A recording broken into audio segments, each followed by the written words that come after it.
catching today, number 12, Ashley Perez. And taking the circle, pitching with an overall record of 13-4, 2.07 ERA. Number 10, Tatum Goff.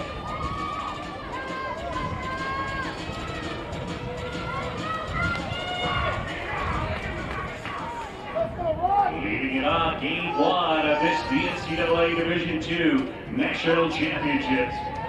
For the Toros, number 7, shortstop, Raquel Jaime.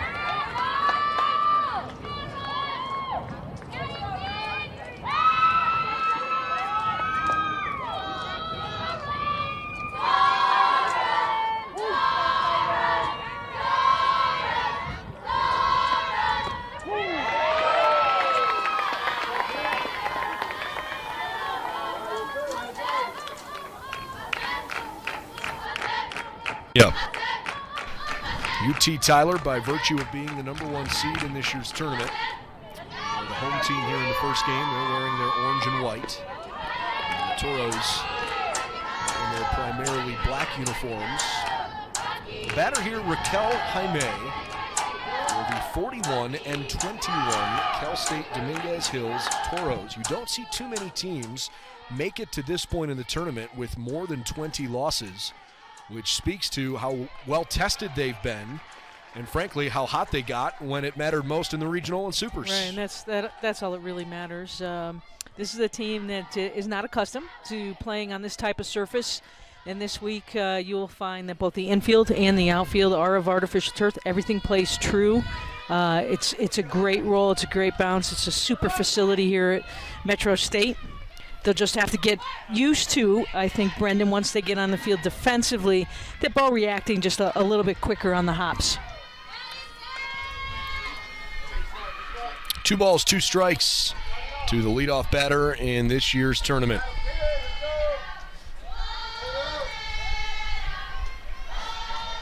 Tatum Goff in the circle. One of the premier pitchers in the United States of America. This young lady is awfully talented. 13-4 on the year. This is her 22nd start, 28th overall appearance. She's got 9 complete games and a 2.07 ERA. Batter's 195 against her, 133 strikeouts, 44 walks in 117 innings. This one's hit in the air out toward right field, and it's squeezed by Amanda Marek for the first out of the afternoon. And I love the way that the defense is playing shallow here, challenging these batters early to put it over their heads, trying to easily be able to get stuff in front of them. Great job by Marek out there. I only had to move a couple of steps on that one as the wind is swirling a little bit around. We've seen it blow out during our stay here over the last 4 years. But it's going to be a great day for softball. Somebody's going to have to really work it to get it over the wall today. Yeah, this park definitely has been pretty offensive historically here. As the first pitch to Kiana Abalera, cut on and missed. Set the defense real quick behind Goff. Around the outfield left to right, Sam Schott, Shannon Klaus, and Amanda Marek. Around the diamond third to first, Courtney Plochek, Bailey Simone, Mac Dominguez, and Avery Farr, as this one again is sent out toward Marek. And she's made a couple of putouts here in the first inning.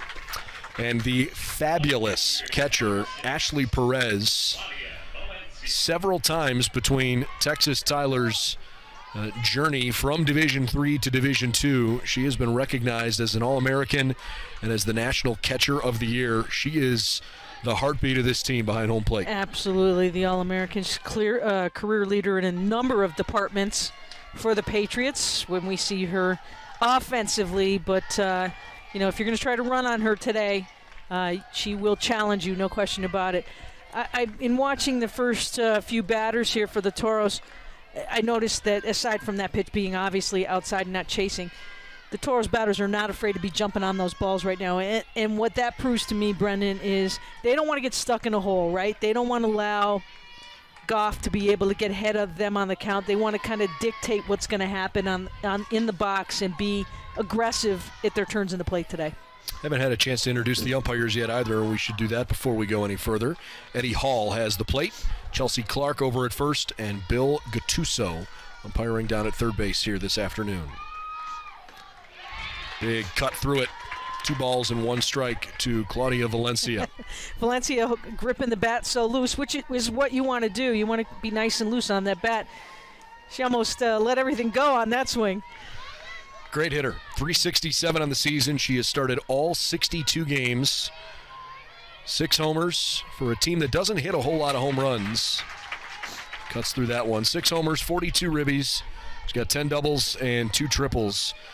This Toros team, I think the name of the game for them offensively is simply that they just find a way. They don't have one person they lean on. Yeah. It's been a true team effort, and again, they've found a way to get hot at the right time. I think, they've got to shorten up the strike zone a little bit, though, Brendan. I understand that everybody's got butterflies right now, wants to make things happen, but Goff's doing the right thing. She's putting balls just above the strike zone, up around the eyes. And for players, you want to go chasing that. And she's been aggressive and blown it by him thus far. 2-2 is cut through. Strike 3. A 1-2-3 top of the first inning for Tatum Goff and the Patriots. And the number 1 team in the country and in this tournament.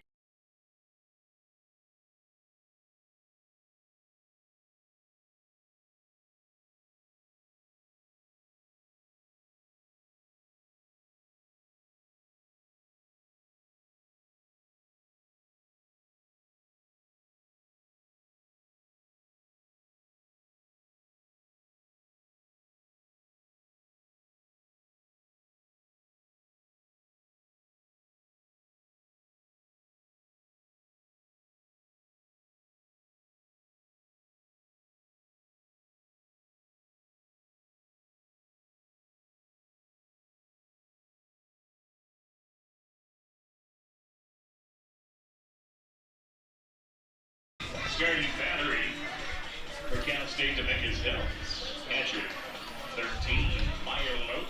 Home half of the first inning as we see the Patriots from Texas Tyler bat for the first time after a quick top of the first. Shannon Klaus will lead off against Alyssa Olag, who is making her 51st appearance of the season and her 41st start. You want to talk about riding an arm. This young lady has been really, really good in key moments, especially the last couple weeks. Oh, quite the transformation she has made since her freshman year, and we had the great opportunity to speak to many of the student athletes going into the tournament. And Lala, as she's affectionately known by her teammates, was one of those student athletes that you're going to get to know through us as the week progresses.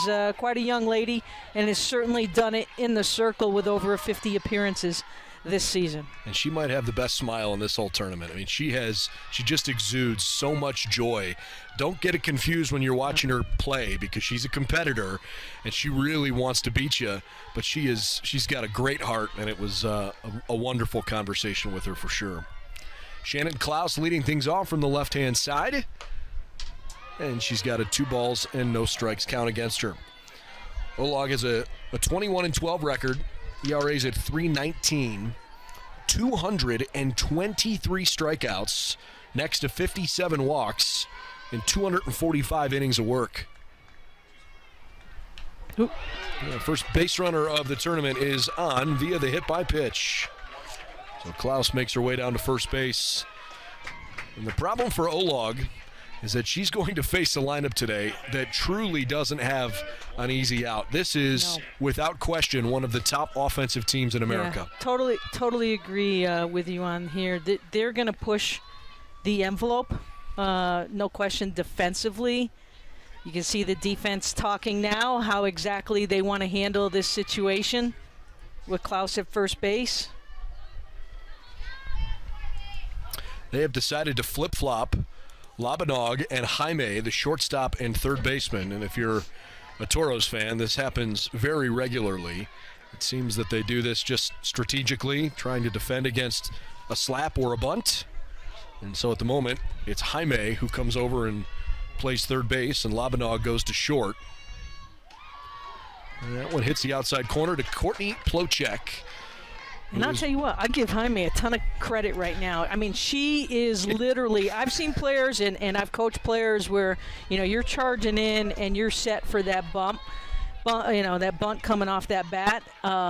but it's a little bit hotter in this arena here, and without any type of facial protection on right now down at that third baseline, she's less than 43 feet, in at the corner there, and that's, you talk about a hot corner. She's kind of stepped back here a little bit. She's practically, we'll see. She's practically in Plocek's pocket. Yeah, 100%.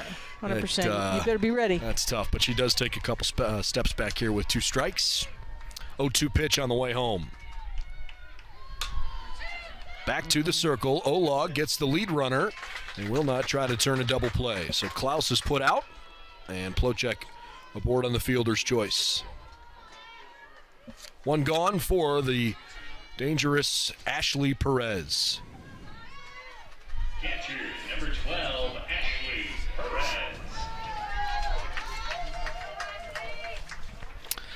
Ashley Perez, I've mentioned a couple times that she's done some pretty impressive things during her time.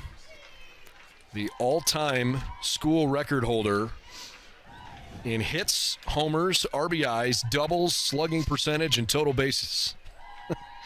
Leads the team this year with a .444 batting average. She's hit 10 home runs, driven in 55. Hit .522 in the 8 games of this Division II national tournament between the regionals and super regionals so far. A lot of respect here with Perez, the number 3 batter. Outfield, even right field, pretty deep right now, so there's a lot of room in the gaps. If I'm Klaus at first base, I'm looking to leg it easily to third right now on anything hit to the outfield. Worst case scenario, Brendan, you're splitting the runners, but then you're trying to draw that throw as well.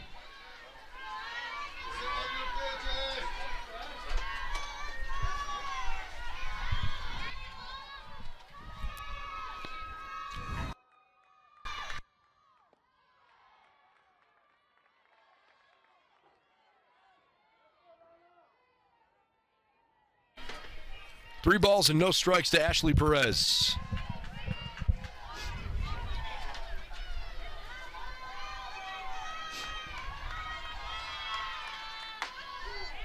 Good pitch there from Olagi. He certainly didn't want to throw one right down the middle. No, keeping it low, keeping it away. You want to try to keep it in those areas where it's going to make it difficult for Perez to get those hands out. Like that. Oh boy, our first double play. Courtney Plocek did not freeze on Perez's line drive, and she gets doubled off at first base. So a scoreless first inning. Watch this great defense. Well, you talk about getting the hands out. The hands out are right there. And a big break for the Toros. They get out of the inning.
Well, Dominguez Hills and UT Tyler scoreless after 1 inning in Denver. If you're just tuning in, thanks for making us a part of your afternoon. Or I suppose if you're on the West Coast, it's certainly still morning at 10:17 out in California as Amara Labanog swings and misses at the first pitch from Tatum Goff.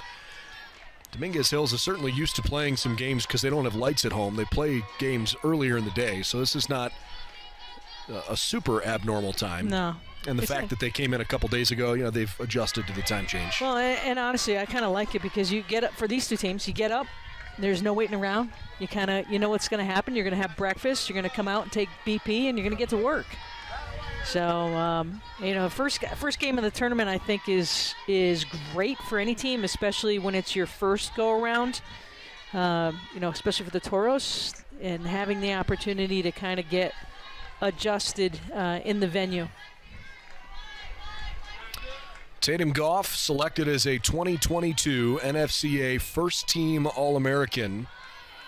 D2CCA had her as a third-team All-American, but she is, without question, one of the best pitchers in the country.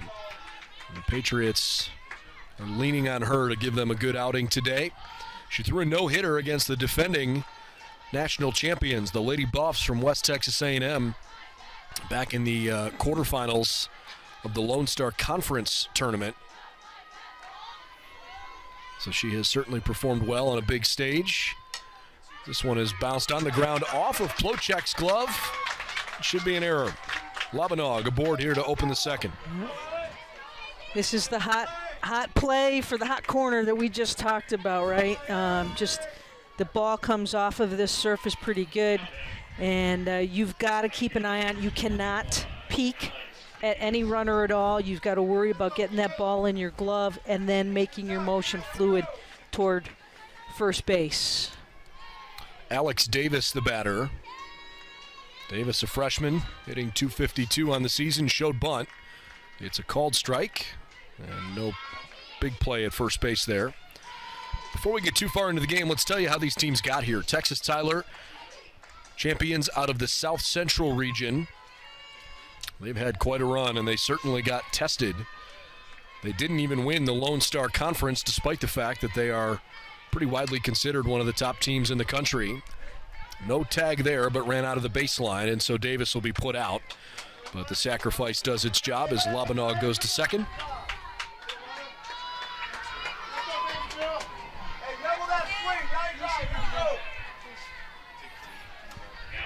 Certainly admire Davis's willingness to try to avoid the tag, but she was halfway into the dugout.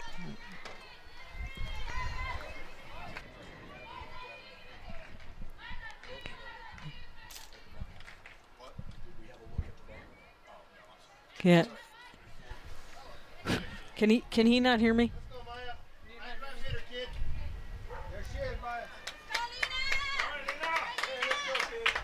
Yeah. Got a pinch runner out at second base. Running for Labanog is Angelina Alderetti. It's important here to recognize, if you're Dominguez Hills, how important this situation is. You got a runner in scoring position with less than 2 outs, and they are clearly putting a premium on trying to score first.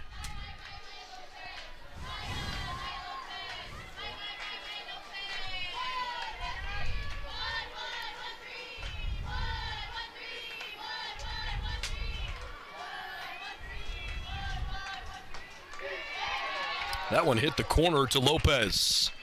0-2. Anyway, so Texas Tyler knocked out in the semifinals of the conference tournament by Texas A&M Commerce, who they had just swept in the final doubleheader of the regular season just the week before.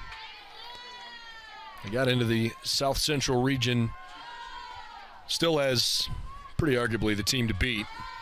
Beat Colorado Christian, lost to Lubbock Christian, so they had to go through the losers bracket. But they turned around and beat Angelo State and then beat Lubbock Christian twice on Saturday of that weekend, 3-1 and 9-2. Long, deep drive to right field. It's carrying, and it is gone. Maya Lopez hit what looked like it might be a fairly routine fly ball to right field, but it carries out of here. And the Toros are on the board first.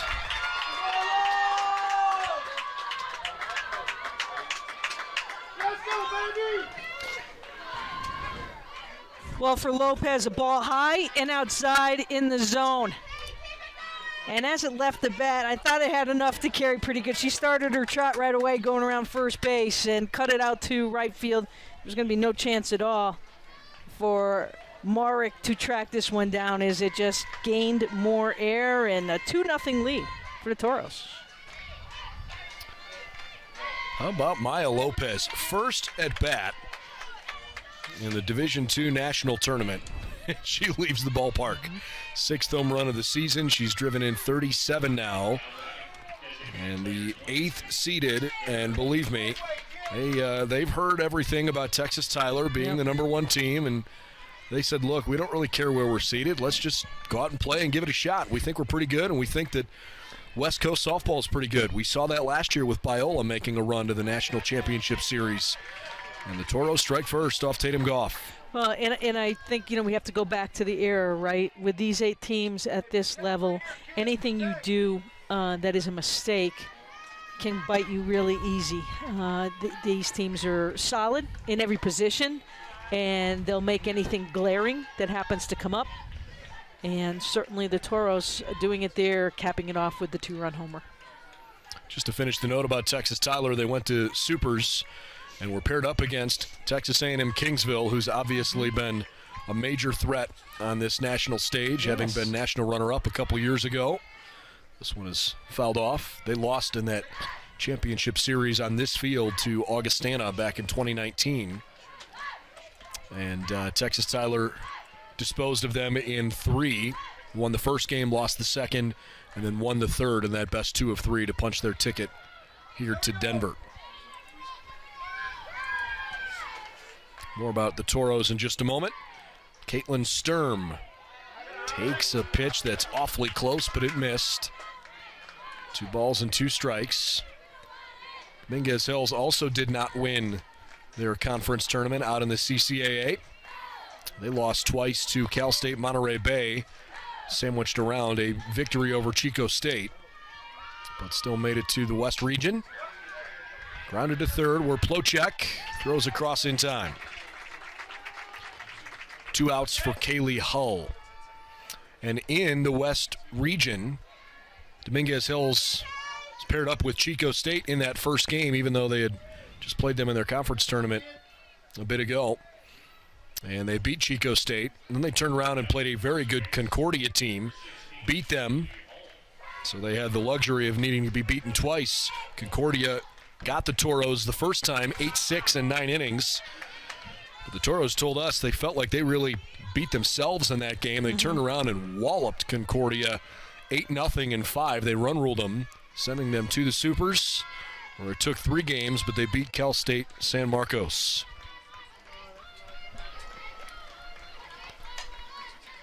Off the pitcher's glove, a chance for Dominguez in time. How about that? Record it 1-4-3 in the scorebook.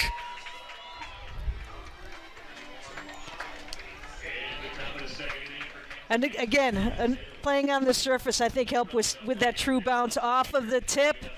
And awfully difficult, but nice play defensively at first base for the out to end the inning. And that'll do it. Come back.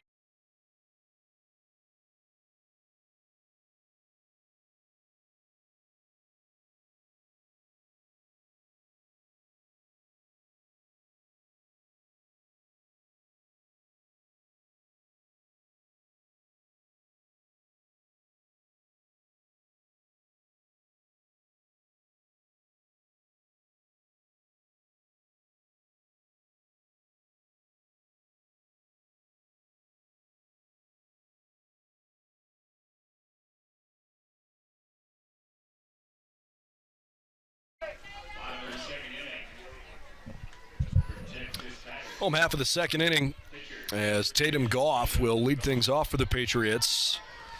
While she has certainly been an impressive pitcher, don't ignore what she's done at the plate here this season, hitting .394. And takes outside, 1 ball, no strikes.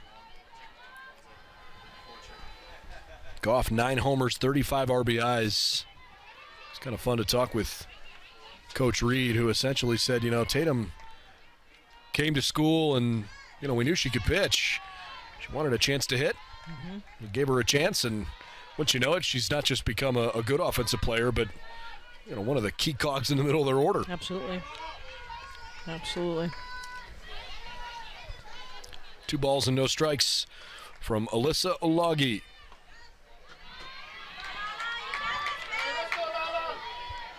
Lala pitching with a 2-0 lead, thanks to her battery mate, Maya Lopez, leaving the yard in the top of this inning.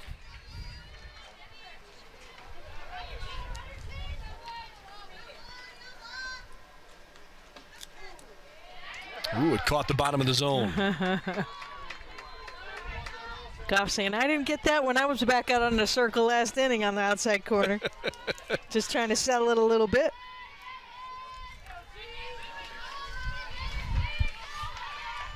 (3-1). He had a big rip at it. Full count.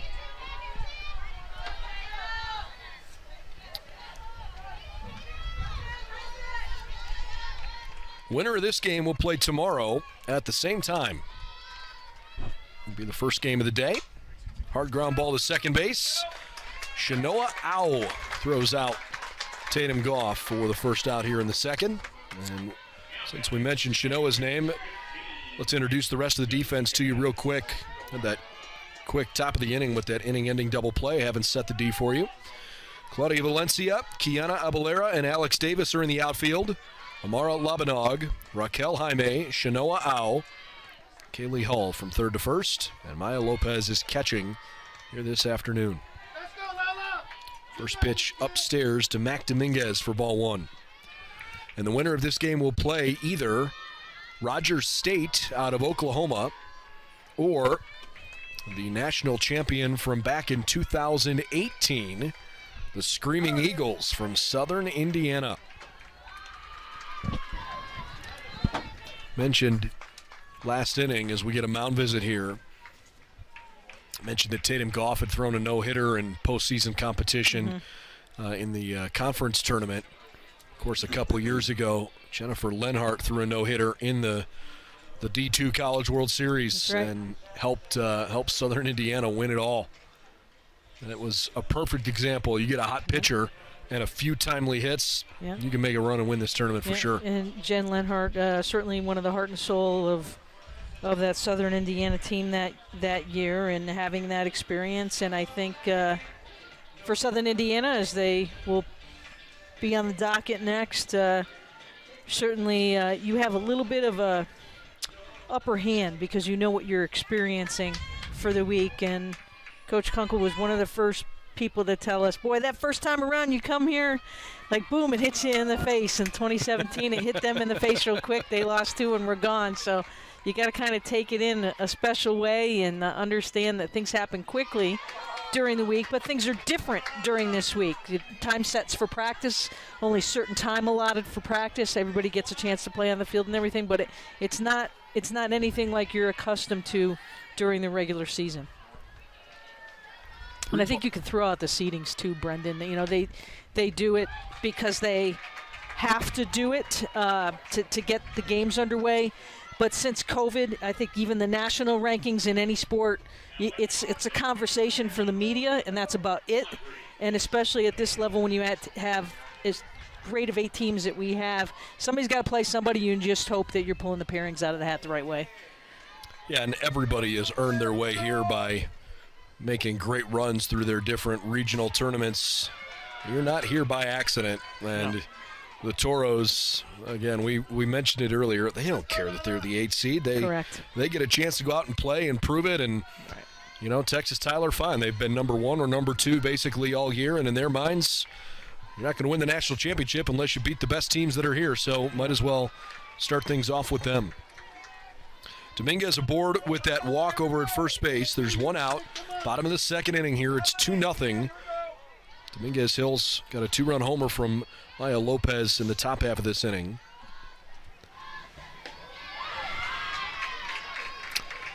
Loggy is having a little bit of issue right now, finding home plate consistently. Audrey Escamilla. 3-0.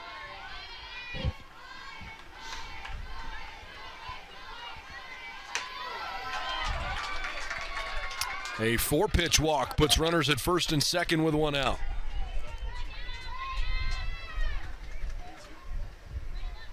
Keep in mind there's already been one defensive conference here.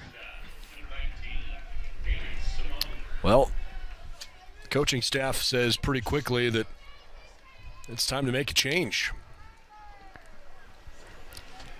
Jim Mayer comes out of the dugout, and assistant coach Stephanie Guerra, who had gone out for that mound visit a moment ago, Guerra comes over to the umpire to tell her about the change. We have a new pitcher coming in for Cal State Dominguez Hills, and that is Ashley Weiss, sophomore from Torrance, California.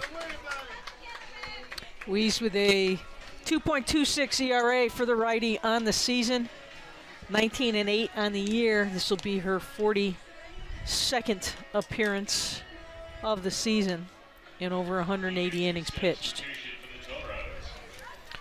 What does it tell you that right now you're seeing this kind of move made so early in the game, and how the Toros are treating a 2-0 lead so delicately?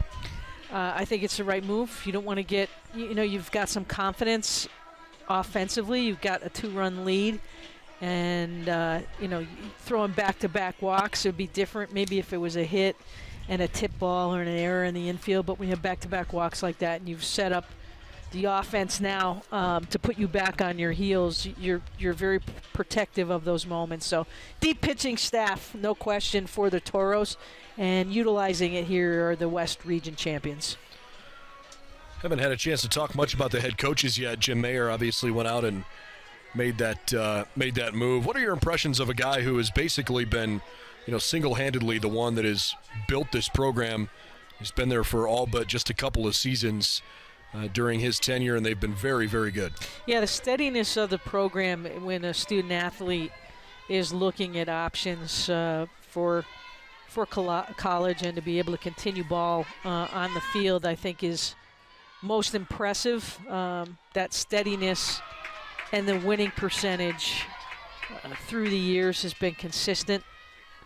And, it just makes it an easy process. You look at the ratio of class students to teachers as well, and Dominguez Hills certainly represents that opportunity for their student athletes.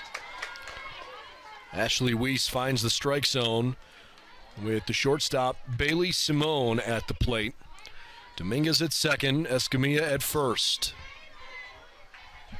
Kaylee Hull, the first baseman, and Amara Labanog at third, both pinching in here. This ball is hit in the air towards center. It's shallow. Long run in, and Abalera can't hang on. She drops it. It ends up working out okay because they still get a put out. Believe it or not, that's not going to be a base hit. Simone reaches on what will be a fielder's choice.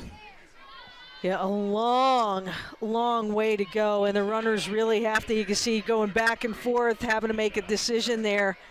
And really, the tag had to be made. It wasn't, you saw the out call made, but the tag had to be made at second base because of where that ball was caught. She was nowhere near the bag on it to make that force out to be made. So split infield here, first and third situation.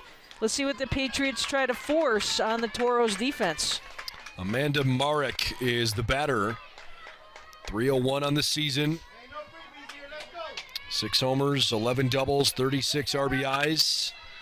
She's got a pretty good eye at the plate, doesn't strike out a whole lot, and they'd love to see her come up with a big base hit. This is the 8th batter of the game for UT Tyler, and of the first 7, 5 of them have reached base, and none of them have a base hit. How about that? A hit batter, 2 walks, and a pair of ladies that have reached on a fielder's choice.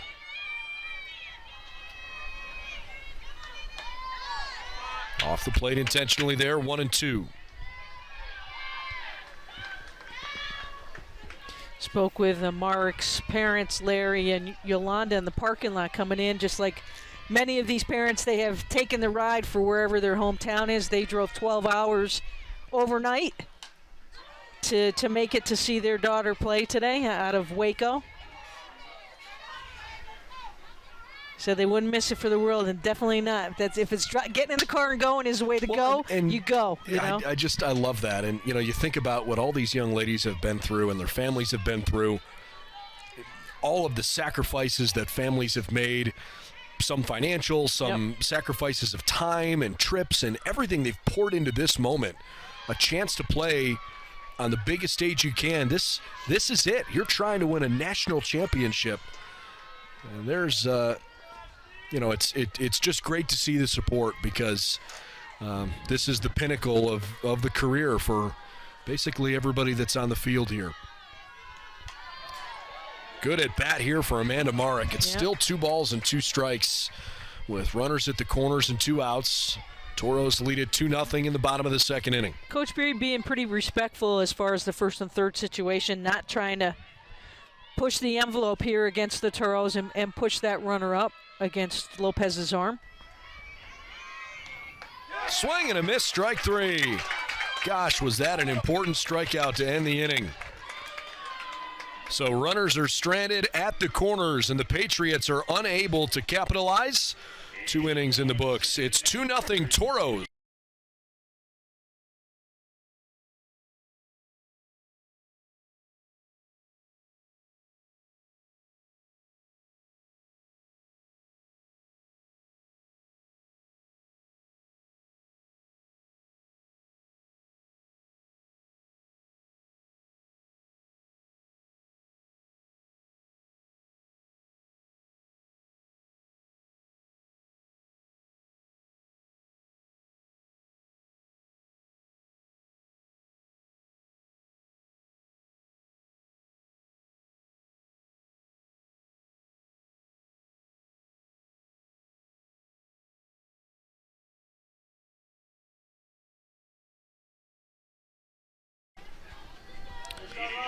Top of the third inning for the Toros.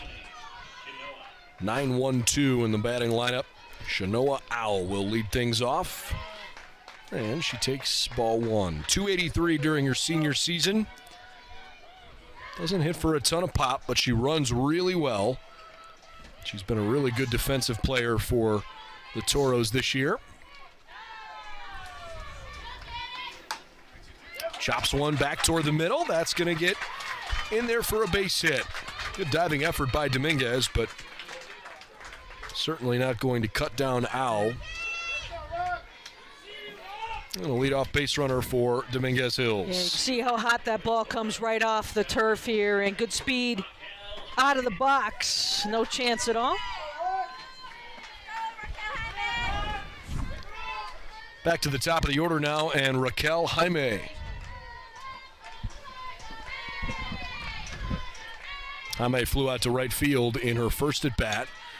Puts down a bunt that is a good effort, but foul. 2-0 Toros after Maya Lopez homered in the second. We are in the top of the third here. And if you're going to lay one down and be soft and cushion with those hands, that's a great spot to get in. There's a lot of gravel residue right in front of that box area. But you also have to have a lot of speed not to cause any type of a obstruction. Runner breaks for second base. Great throw from Perez. Oh, it couldn't have been any better. Ow is cut down, and that rarely happens. Nice job, and with the righty batter, you get to see just what type of step is coming out of the box. And no doubt about it right there. Just put the glove down and let the hand slide right into the glove. Great job. And Jim Mayer came out of the dugout and pondered it for a second, but decided not to use a challenge. Gives us our first opportunity to mention to you that each team has 2 and only 2 challenges, no matter whether or not they win or lose the challenges. The replays are conducted back in Pittsburgh off-site.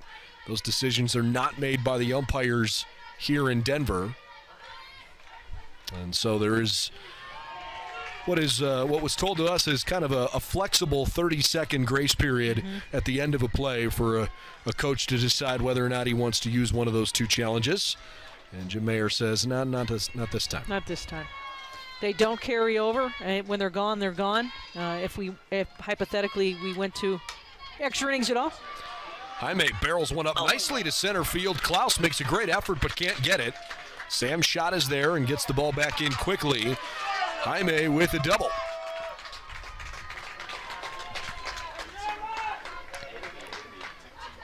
Just out of the reach of Klaus. She was shallow trying to take away that base hit. Had a pretty good beat on it going diagonal and just missed that ball. You get a pause in the action here as Mike Reed heads out to the circle to talk with his team and try to calm things down a little bit. And Toros offensively right now have been the better team between the home run last inning and 2 sharply hit balls here in the 3rd inning, one that did not leave the infield and one that made it all the way to the fence there. And the next batter is Kiana Abalera. We are definitely at a part of the order where Dominguez Hills has done some damage. Their top 3 hitters, Jaime, Abalera, and Valencia, are certainly their best offensive options. So I think the Toros right now smell blood in the water. Runner at second, 1 out, top of the 3rd inning. Abalera 0 for 1 with a fly out to right field.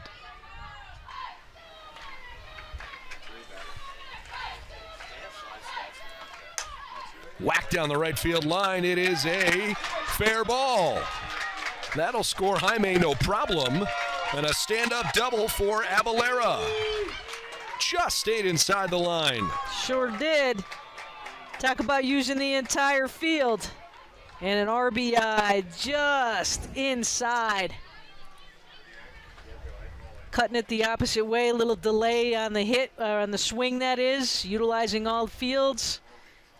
And easily allowing Jaime to come around. So, Mike Reed comes out and says, hey, I'd like you to take another look at that. And so we're going to take a look. And just so you know at home, the only camera angles that they have back in Pittsburgh are the 4 cameras that we have here live in Denver. One of those is above home plate. One of them is out in center field, and the other 2 are on the 1st and 3rd base sides. And so we're going to send our replays back, and they will review those in Pittsburgh. But again, just to stress this, these 2 umpires who are making having this conversation, Eddie Hall and Bill Gattuso, they're talking with folks back in Pittsburgh, but this is not their decision. In the meantime, that's just to confirm with you, they are challenging whether or not that was a fair ball or a foul ball. So we'll try to show you the best looks that we have at it. We're going to show you in real time first. That sure looks like a fair ball. Yeah, it totally looks like it hit grass, not line. It was definitely close. Yep. And this one may help a little bit better. Again, these are the 4 camera angles. So when these coaches are deciding whether they, maybe it did when you slow it down, when you slow it down, it's totally different. Now, what you're seeing spraying there isn't exactly chalk. It's the rubber pieces in the turf that are out there. There isn't chalk per se, but it does look like it hits that white. As long as it catches any piece correct of the foul line, it is a fair ball. Call should stand.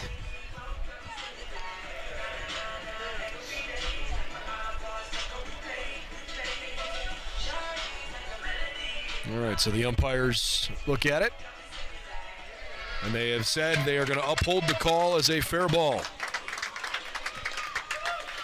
Not enough evidence to overturn it.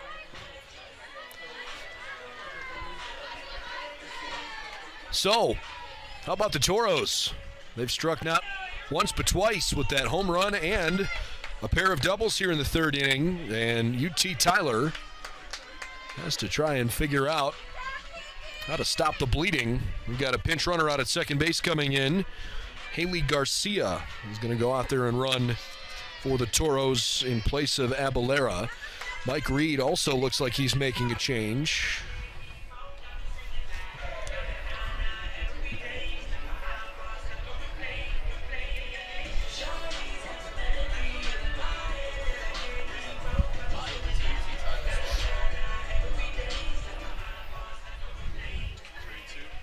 Well, maybe this is a pretty detailed change. It's a long conversation with that lineup card out.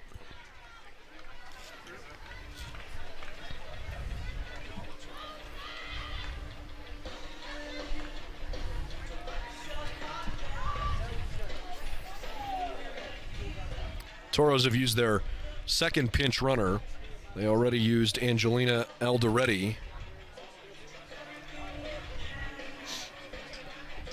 Coach Reed is motioning to the dugout, so I don't think they're done here. No, they aren't. I wonder if they're making a change in the outfield as well. Yeah. It's possible. Tatum Goff was in the lineup, was not listed as a designated player. We'll have to keep our eye on how this all transpires here. But the new pitcher is Kaylee Davis.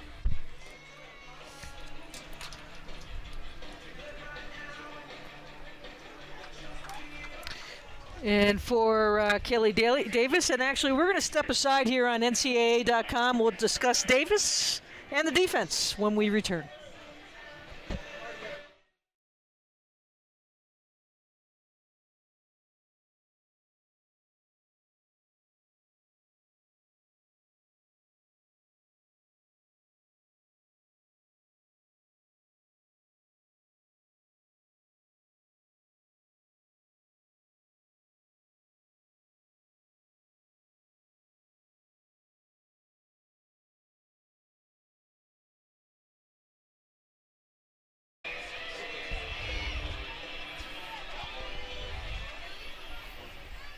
Toros have something stirring in the third inning.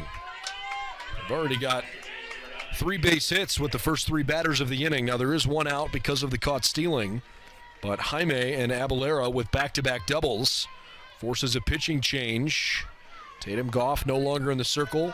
Freshman Kaylee Davis is the new pitcher, and she's on to face a dangerous hitter in Claudia Valencia, who Jim Mayer described to us as best player that he's got on his roster this year. She does everything for them and does it at a really high level. She struck out back in the first inning, but has a chance here to try and make this really hurt.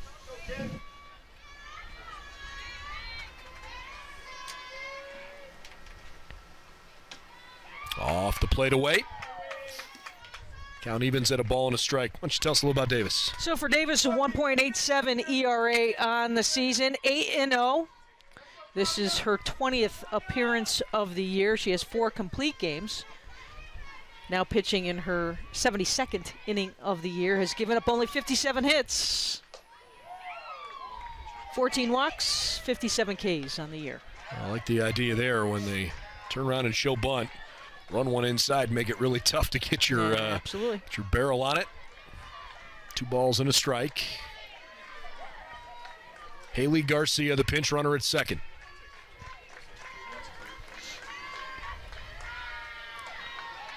We're even at 2 balls and 2 strikes. Yeah, took something off of that and really had Valencia twisted at the plate.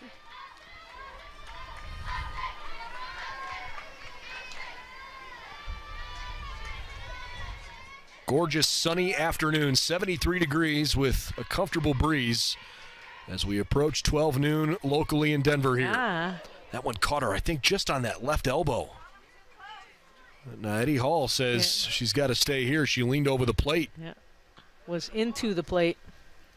Actually, looks like Claudia's holding her, was holding more her wrist than her elbow. Yeah, Coach Mayer not agreeing on that one, as he did not feel that she was leaning into the strike zone.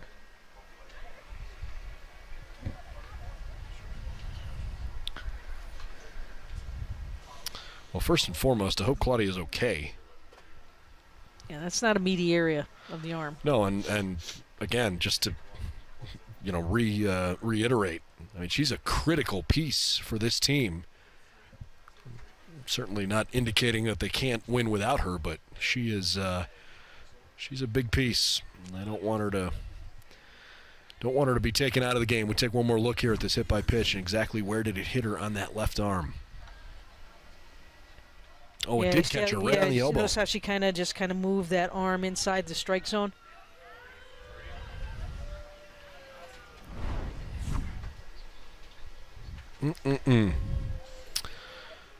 Well, it'll be a 2-ball and 2-strike count as she looks at her head coach and nods her head up and down to say, yeah, hey, I'm all right.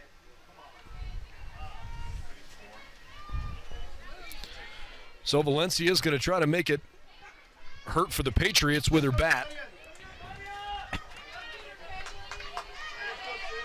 Beg your pardon, it is actually a 3-ball and 2-strike count. They've just updated the board here. And she's got ball 4 anyways. So Valencia draws the walk. Garcia at second, Valencia at first. And the batter is Amara Labanog.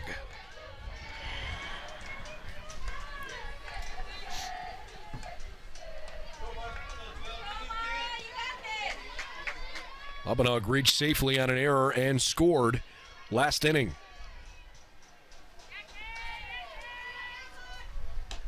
Davis misses up and away. She's got the same problem that her predecessor Goff did, nibbling, but can't seem to find the strike zone.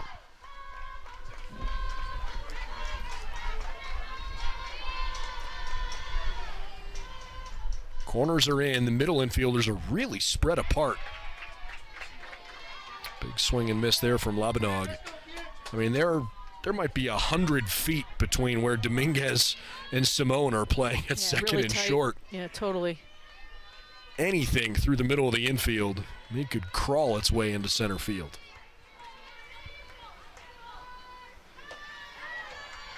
It didn't miss by much, but apparently it missed. 2 balls and a strike to Labanog. First and second, one out.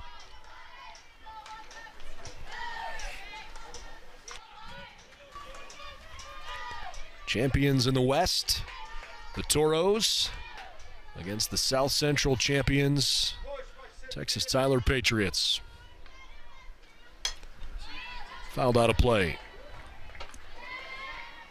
Mentioned earlier that the winner of this game will play either Southern Indiana or Rogers State tomorrow at the same time, 1 o'clock Eastern. The other half of the bracket, though, we haven't mentioned them at all. The Panthers from Adelphi, a very good team. They will play North Georgia, who's one of the only other teams that actually has some tournament experience at the Division II National Championship Tournament. North Georgia won their region earlier. The other 2 teams, the Warhawks from Auburn Montgomery. They are a very dangerous group. Auburn Montgomery won the South region this year. And Seton Hill, the Griffins out of Greater Pittsburgh, Atlantic region champs. That's on the outside corner, strike 3 called. Big punch out. Gosh, was that important for Davis. You mentioned it, outside corner, low and away, and a nice frame up and hold. Got to get a bat on it. You got to do something, even if it's not the one you want to hit. Keep that bat alive in the lineup. Alex Davis, the batter, 2 on, 2 out. It's 3-0 Toros in the top of the third. She goes right through the first one. By the way, just to give you an idea how the bracket is constructed, so there's 4 games today and 4 games tomorrow. The first 2 games tomorrow are winners bracket games. The second 2 games tomorrow are our first 2 elimination games. So the loser of this game would play the 3rd game of the day tomorrow, which is approximately 6 Eastern, as Davis swings over the top of it. Tournament changed a little bit this year. Instead of 5 days, it's a 6-day tournament. Saturday, there are only 2 games played. Sunday, we could play 2, 3, or 4, depending on how they go. 1 game on Monday, and then 1 or 2 on Tuesday to determine the national champ. Toros are in a pickle, and somehow they get out of it. Holy smokes. Valencia was dead to rights at first base, but just turned and broke for second. Basically turned out like a delayed steal, but I don't think that was actually put on. Yeah, it was definitely a delayed steal, and a nice job running the base paths of Toros here. Just that delay, just a little bit to draw that throw, bait that throw by Perez. And now you've got runners in scoring position here with 2 outs. Davis off the handle of the bat, down in foul ground.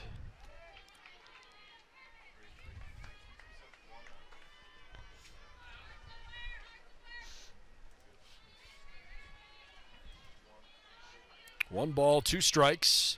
A couple runners in scoring position with 2 down.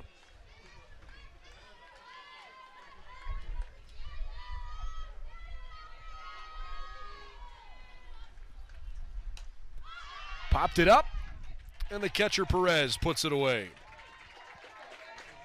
Well, the damage was minimized nicely. Well done by Kaylee Davis to come in and put the brakes on what could have been a big inning for the Toros.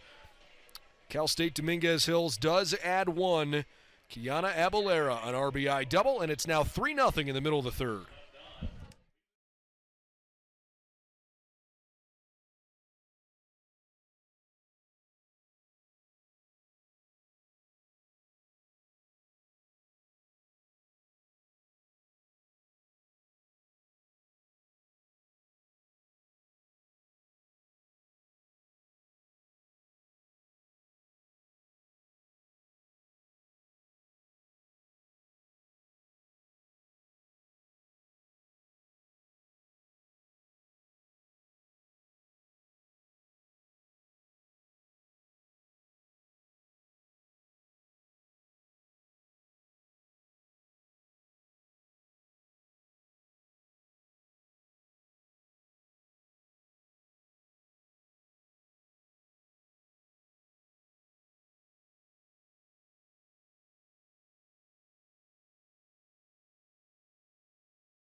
Welcome back to Denver and the bottom of the third inning where the Patriots trying to get their bats going here against a stingy Toros squad.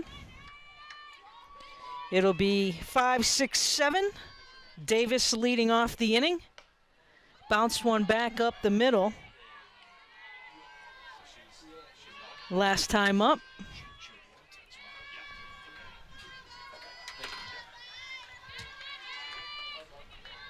And a 1-1 count.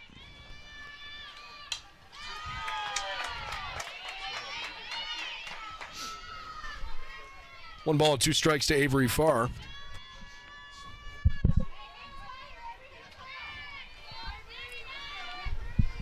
Just getting some clarification between innings there on some of the changes that UT Tyler made that last inning. We'll relay those to you in just a moment. And this is outside. 2 balls and 2 strikes. So Tatum Goff will continue to stay in the game offensively, even though she was taken out as the pitcher. There was a change made in right field. Hannah Fradkin is now playing right field, batting in the 6th spot. This one is hit on the ground towards second. Out to her right, makes a good move and puts her away. So there's 1 out here in the 3rd inning. So Fradkin now in right, batting 6th. Amanda Marek went from right field to left field. She stays in the game in the 8-hole. And the left fielder, Sam Schott, comes out of the game. She was in the 10 spot in the order where Kaylee Davis, the pitcher, now is. And obviously, Kaylee is not going to hit for herself. So that'll clarify some of the conversations there. We knew there had to be at least a couple changes based on the length of that conversation that Mike Reed had with home plate umpire Eddie Hall. Batter here is Shannon Klaus. She's still playing center field. Missed the zone. 1 ball, 1 strike.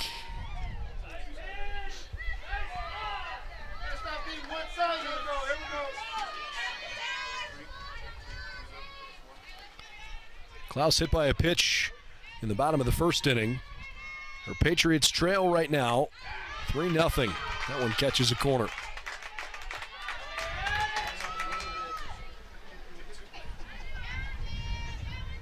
Weiss consistently staying inside.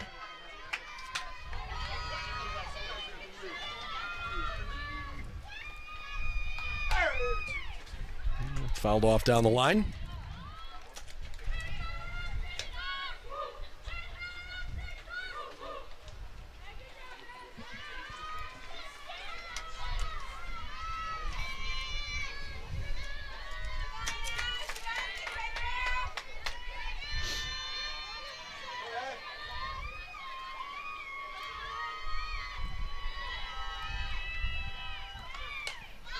The 1-2 is foul away. How important do you think it is for the Patriots to try to get something on the board here this inning? I think it's extremely important. Brendan, you know, they need something to get their juices back positive, especially on the offensive side of the ball. Don't have a hit here. Haven't hit anything solid, except for, I would say, Goff's line drive. Well, that's a good start. Kloss with a single to left field. She's aboard with one out. First base knock for the Patriots. And again, they've had plenty of base runners. The 10 batters in the game, 6 of them have gotten at least a first. Yeah, Klaus stingy there inside the plate. This one left out a little bit more fatter in the fatter area of the zone. As Weiss had done a good job prior to that, keeping it low and away or to the outside corner, and Klaus getting it a good piece of the ball to left field. All right, Courtney Plochek. Foul ball.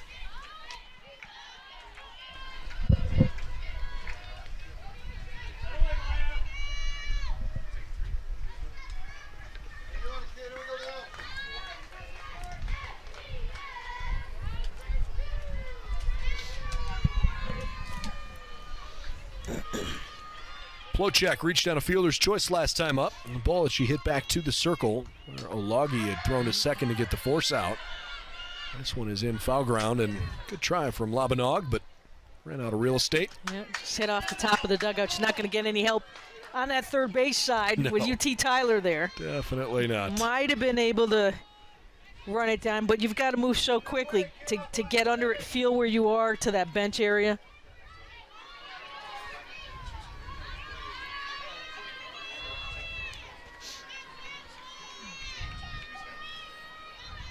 Oh-2 pitch.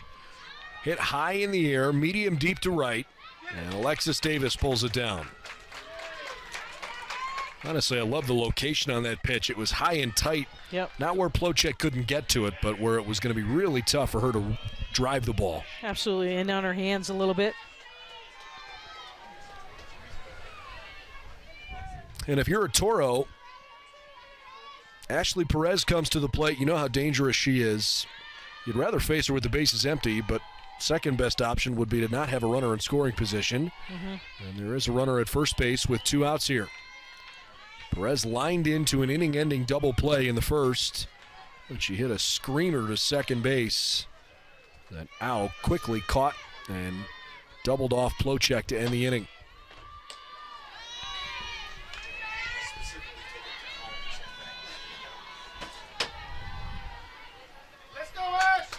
Two balls and no strikes. Remember last at bat too, she got a 3-1 fastball that she drove to the second baseman.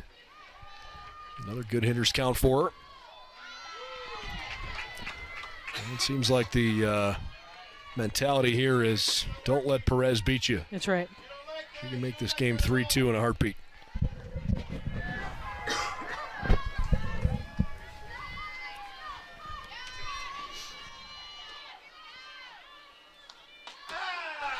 Taking all the way, a called strike, 3-1.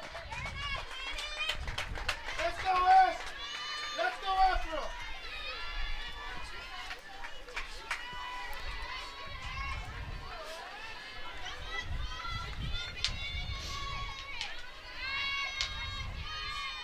Now the 3-1. And she draws the free pass. It'd be interesting to see here with 2 outs if Coach will waste the pinch runner. I don't think he will, being that there's 2 outs here. But everybody's got to have wheels to make sure they get to that next base. UT Tyler, first and second, 2 outs, and the batter is Tatum Goff. Would love to help her own cause. It's interesting, too, Tatum's hands on the bat, if you notice, Brendan, just very slightly, ever so slightly apart in her grip of the bat. And just, you know, for some of these batters, it's about a little bit more bat control. There's not a lot of space there, but just a hair. Just a hair. Well, with the way Klaus runs, anything hit to the outfield would she's going. score a run. Absolutely. Wheels out there at second base. You want to try to force that throw, again, so you can split the runners up. Don't want to be throwing the ball around. Make sure you hit those cuts. Good change of pace. 1 ball and 2 strikes. The outfield is heavily shaded the other way. Left fielder Valencia is practically playing on the left field line. The right fielder Davis is now taking a couple steps back toward more normal, but she's still pretty good into the gap. This one's fouled back. Goff grounded out to second base in her first at bat of the day.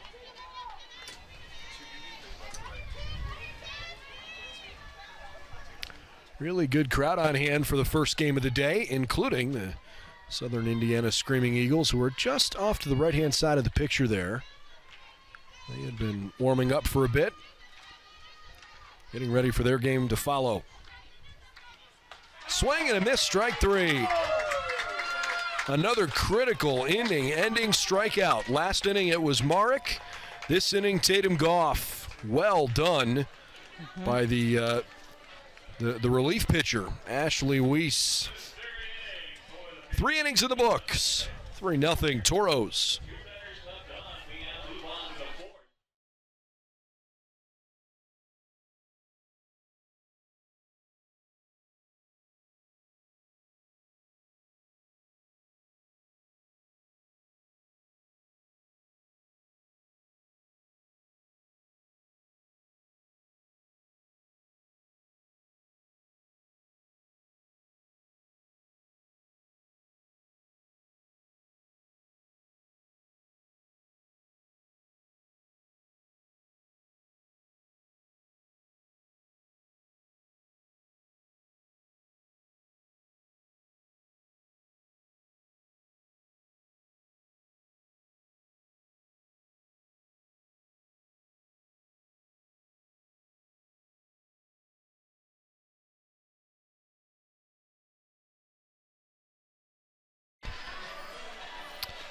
Hard to find a better place to conduct a national championship than in the basically at the feet of the snow-capped Rocky Mountains with abundant sunshine overhead. This is such a great city. Denver has hosted lots of championship caliber events over the years, and Division II softball is so glad to be back here in 2022. Good effort by Raquel Hamey. I beg your pardon. That was Bailey Simone. We're in the top of the 4th inning. Maya Lopez reaches safely. So an error on the shortstop to start us off. We talked at the top of the show how hot balls can come off of the surface here because it is artificial, and you have to be able to get in front of that ball. You have to charge it, not let the ball play you at all. That was a perfect example of how it can bite you defensively. Caitlin Sturm has a chance to bat with a runner aboard here. The scoreboard indicates that Cal State Dominguez Hills had made an error defensively, but I don't believe that to be true. Looking back through my scorebook here, but I think that might be a mistake. Hey, they must have caught it right when I said it. They just took it off the board. Had me going there for a second. Trying to figure out if I missed something. 2 balls, no strikes. Caitlin Sturm cuts over the top of it, 2-1.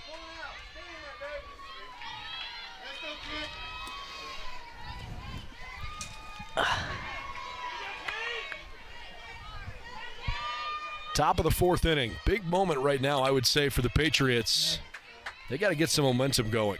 And a quick inning would help their cause immensely. And the Toros can really open this thing up.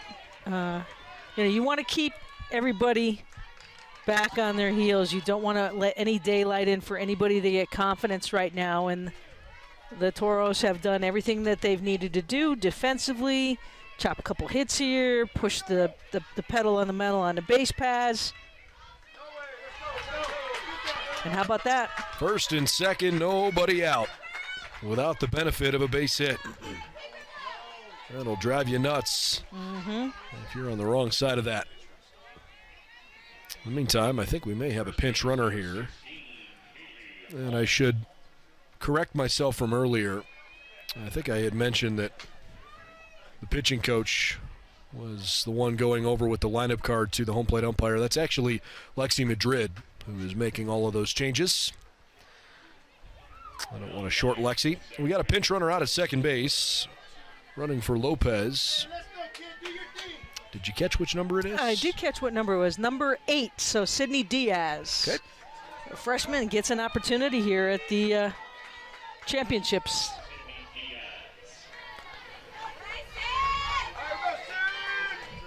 So Diaz aboard at second. Oh, nice. Sturm at first. That's a great bunt. And that perfectly moves up the runners for Shanoa Owl. Kaylee Hall, well done. Perfectly placed right in the middle of between home plate and the circle, making it kind of a long distance to come. So runners here in scoring position with one out. You've got the lefty batter in the box. Owl singled in the infield last time up on a sharply hit ball past the circle. She's got a 1-ball, no strike count. Both Goff and now Davis, too often today, have thrown first pitch balls in their at-bats. They've just put themselves in critical spots. As Mike Reed wants to go talk it over with his defense. And now Jared Mayer, the one of the sons of Coach Mayer, coaching over at third base. They bring everybody together to speak offensively. This is a situation too, Brendan, where who's ever on the on-deck circle, in this case, I believe it's Jaime, because we're going back top of the order, should be Jaime.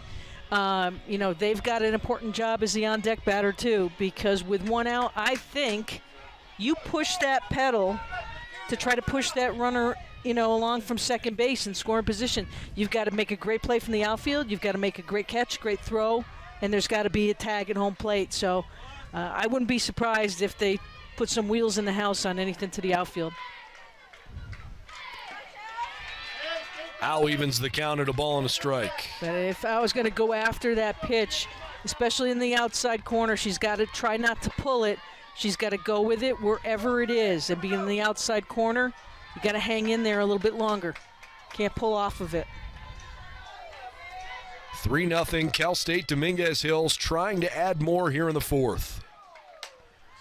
Fly ball to left. Diaz tagging. Marek is over, makes the catch, and quickly gets a good throw in. Owl is recorded as the second out. And now it's up to Jaime to try and add to this 3-0 lead.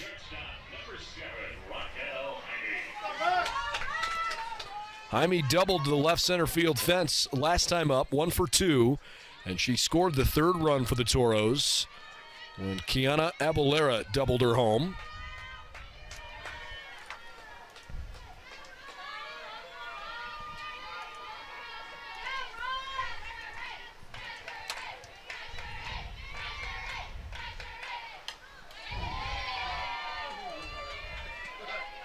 Jaime's been a really good clutch hitter this year. Need her in a big way here to make this hurt and try to find a way to put the number 1 team in the country, the Patriots, very much on their heels.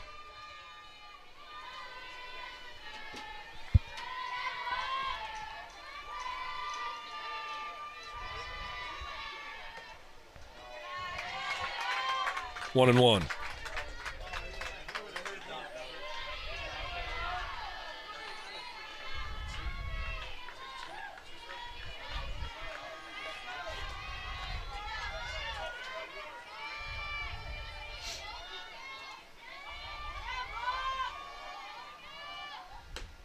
Went. Did Definitely. not want to, but she couldn't hold up.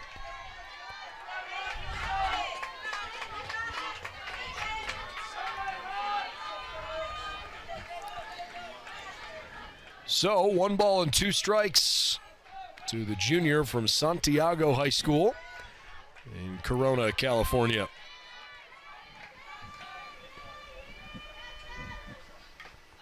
Tipped in and out of Perez's glove. She stays alive.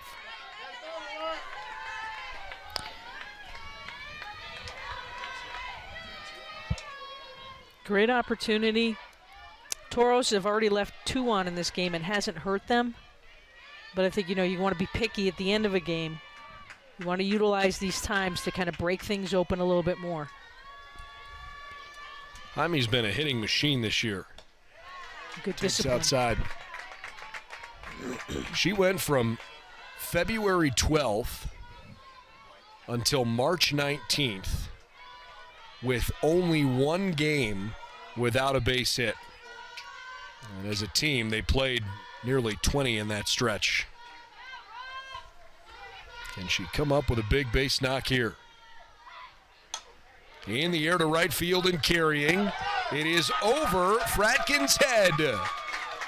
How about that? A 2-run double for Raquel Jaime. And the Toros have put up 5 on the #1 team in the land.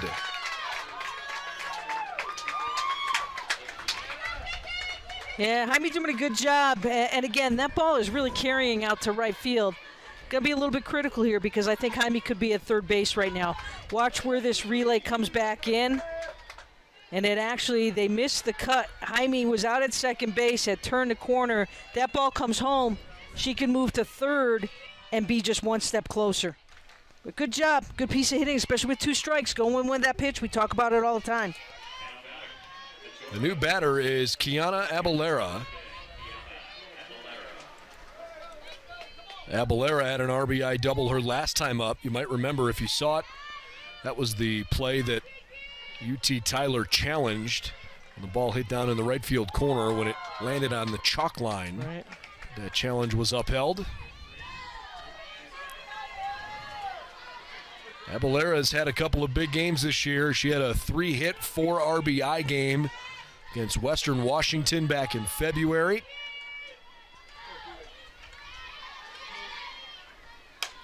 This one's driven in the air to right center field, but Fratkin is over to make the catch. That'll end the inning, but not before the Toros can add another 2 runs. This time with 2 outs. Jaime, the hero. 5-0. Dominguez Hills leads it in the middle of the 4th.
The joys.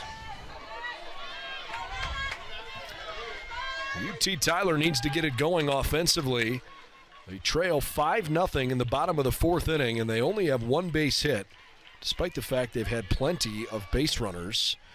They've walked 3 times. They've been hit by a pitch and reached on a couple fielder's choice, but critical inning-ending strikeouts the last 2 innings, and a line drive double play to end the 1st inning have killed any kind of Patriots rally. Mac Dominguez takes a called strike to even things up at 1-1. And then all of a sudden, you look up at the scoreboard and you're in the bottom of the 5th inning. And you're going, okay, what's going on here? Like, time's a ticking on us. Dominguez walked her first time up. That one misses off the plate, 2-1. Hannah Fradkin waits on deck. We're going to see her bat for the first time after Audrey Escamilla had started the game in that spot in the batting order. And then Bailey Simone scheduled to bat this inning as well. Hard grounder hit to short. Jaime gobbles it up and throws her out. Jaime taking care of it. You see how that kind of short hopped right to her, but stuck right with it. Her body was in front of the ball before it even got there. A nice fluid motion, just gathering it all in. One fluid motion to first base. Good job defensively. Got out there quickly to her, too, to Brendan, didn't it? Short hop. Just got to get that knee down, make sure it doesn't scoot through those legs. Good job. This one is floated out into shallow center, and it's down for a base hit. So Fradkin slaps at one, and she's aboard here with one out in the fourth inning. Yeah, to your point, neither one of these two teams play with any regularity on turf. But in some regard, it probably is almost more true, right? I mean, right. The whole idea of playing on a turf field, one, it's going to drain well, and you don't have to worry, especially in a place like Denver. Going to get a lot of snow. I mean, geez, they had 14 inches of snow. You wouldn't know it looking at the field right now. They had 14 inches of snow about 4 days ago up in Boulder, which is just on the outside of town here. And, obviously it's in the wintertime and in the springtime, this can be tough weather-wise. We look like, knock on wood, but, the forecast looks unbelievable this week. But, it's just easier field maintenance, and it's going to play true. Let's face it, though. Metropolitan State University, I'll hold my thought. Crushed out into right field. Simone flies out. Quick throw to first base. Not in time, although a close play. They have done this. This is the third go-around here, third and final go-around. And some people would say, can we just keep the championship here? They do a super job. They know how to run it. We have had all kinds of weather conditions in the 3 years that we have been involved with the championships here. And they know how to make the young ladies feel special this week, and they do a super, super job. This facility is awesome. You got the skyline of the city in the background. You got the train rolling through. The field is awesome. It's what every player dreams about as a youngster, to be in this type of a stage and a setting. I never had the good fortune to be in that setting, both as a player and a coach. But goodness, I am so thankful to be with you and here for the third time in this Denver setting, because they know how to make it work. Yeah, right back at you. Yeah. This is the crown jewel event for D2 softball, and it's supposed to feel like it, and it certainly does. I think the teams here, after the banquet yesterday and having a chance to just be in town now for 48 hours, they've really enjoyed their time here. High fly to shallow left, and Valencia comes in to squeeze it. Marek put away. A one-out single from Hannah Fradkin, but she does not get past first base. And Texas Tyler's offense continues to sputter. 4 innings complete. It's 5-0 Toros here on day one of the tournament.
3 straight innings with runs across for the Cal State Dominguez Hills Toros. Got started with a 2-run shot from Maya Lopez in the second. A few other extra base hits along the way, too. Yeah, just really making and taking advantage of a couple of fielding errors by UT Tyler and the good air here in Denver, lofting some balls into gaps and over the fence. And 2 runs in the second, run in the third, and 2 in the fourth. And here we sit at 5-0 with the Toros at the plate. 3, 4, 5 due up in the order for the Toros. Valencia, Labanog, and Davis. Valencia struck out and walked. Also got a stolen base. Hits that one sharply into the gap in right center. 2 hops the base of the fence. Valencia is in with a leadoff double.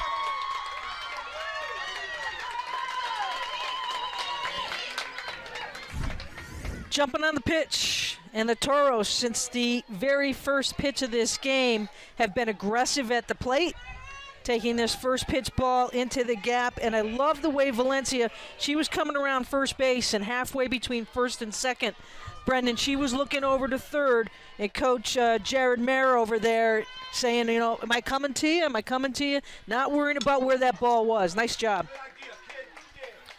Labanog bunts it foul. That's the 4th double for the Toros to go with that 2-run home run. Jaime has a couple doubles. She's also driven in 2, including on that last inning. Kiana Abalera has an RBI double, and now Valencia one to lead off the 5th. Labanog reached on an error and scored. She's also struck out. Fouls that one off home plate, 0-2. You bounce it off the plate, it's still a fair ball if it stays in fair territory, and that would have been awfully difficult for anybody to make a play on. And 0-2 now. Let's see what type of contact Labanog can make here.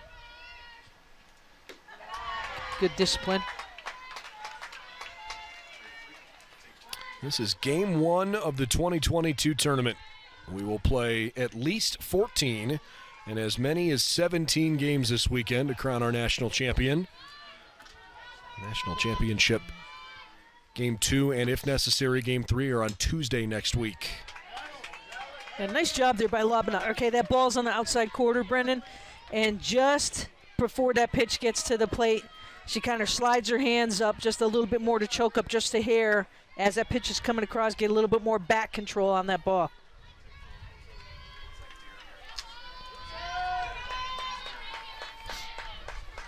Looks like Daphne Bravo has stepped into the on-deck circle for the Toros. Good play there by Simone, the shortstop, made a long, strong throw across, 1 out. And so we're getting a pinch hitter here, freshman catcher Daphne Bravo, batting for right fielder Alex Davis. Valencia smart out at second base, running. You don't want to run into the play. That ball hit on the right side, watching it, keeping an eye on it. Not getting too far off the bag.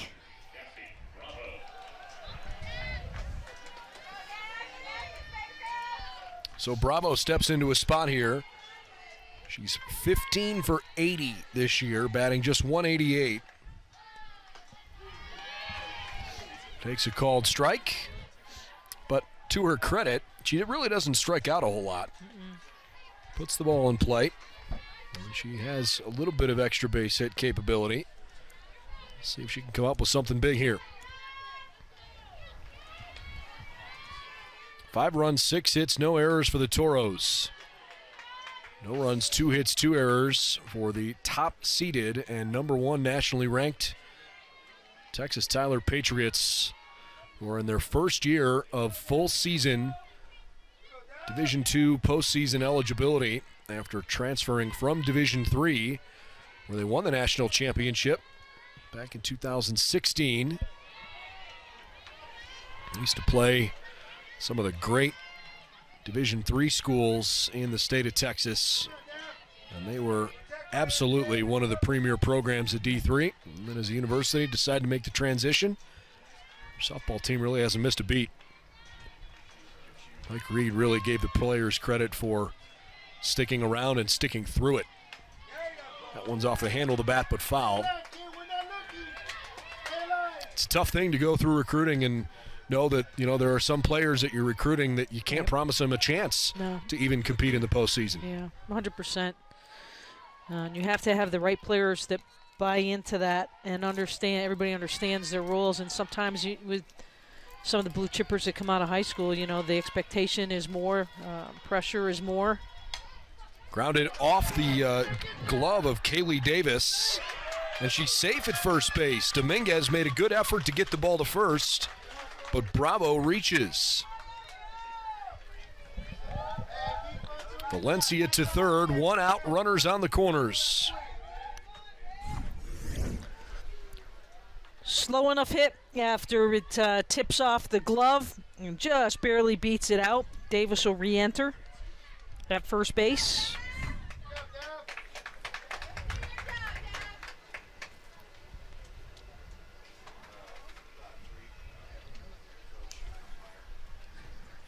That's got to be a base hit, and they finally put it up on the board as such. In the meantime, we've got another change coming on the UT Tyler side. Sarah Gartman is coming in, and she's going to get a chance in the circle. Third pitcher of the day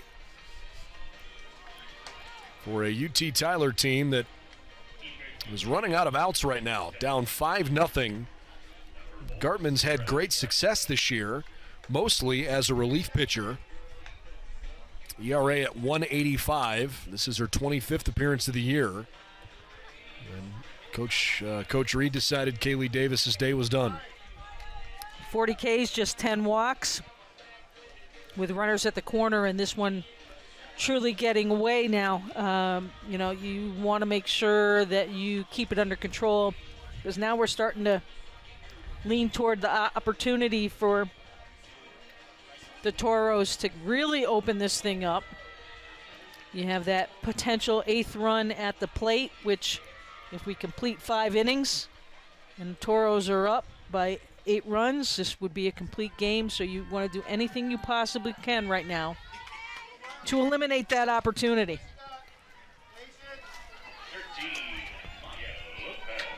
Maya Lopez homered in the second, reached on an error and scored in the fourth.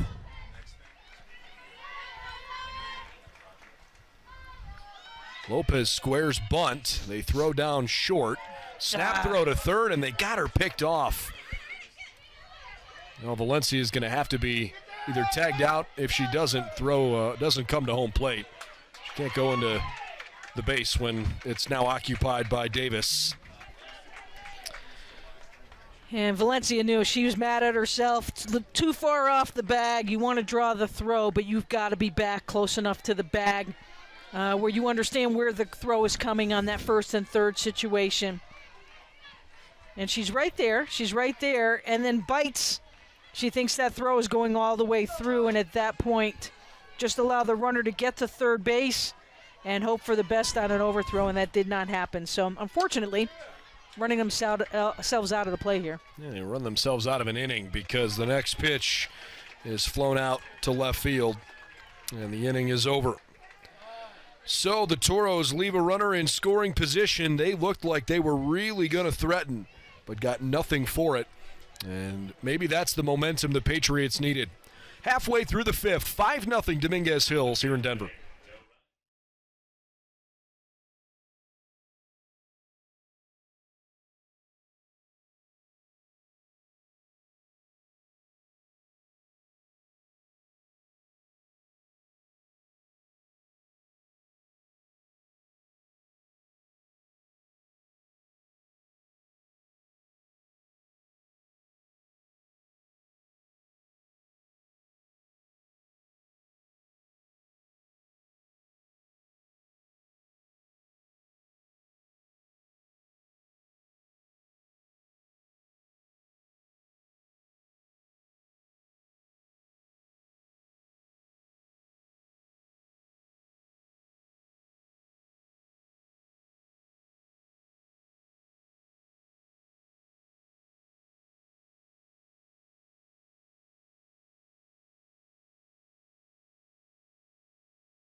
9-1-2 batting for the Patriots in the 5th inning as Avery Favre leads things off.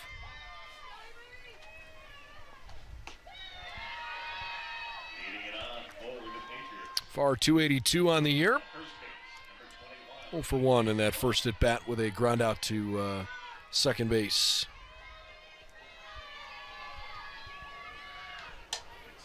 Favre hits this one pretty well out to right center. And well played by Alex Davis, who again re-entered last inning. One gone.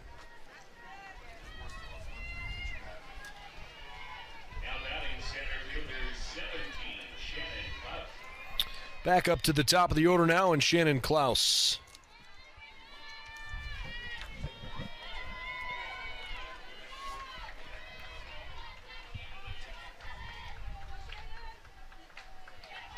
Oof. Good rip there. High deep drive down that right field line. That's foul. No balls and 1 strike. Klaus has a single, and she's been hit by a pitch. Texas Tyler down 5-0.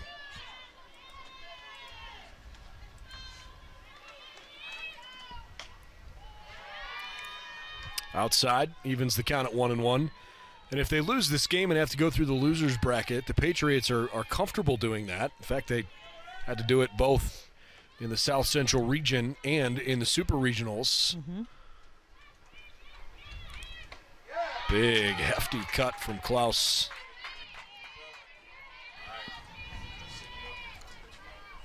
They are hard to put away. Well, right now, the Toros have been certainly more impressive here in Game 1 of the tournament. Down the left field line and foul.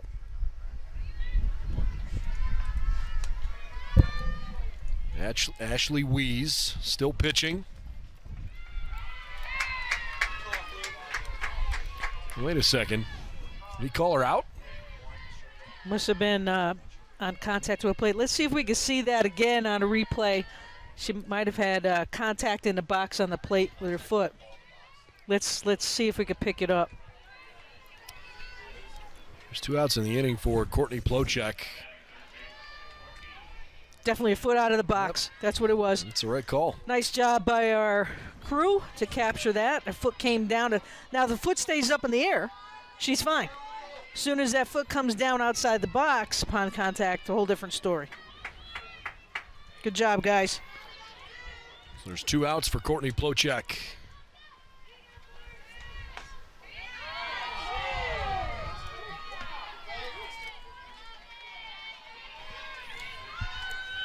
Texas Tyler can't seem to get out of its own way today.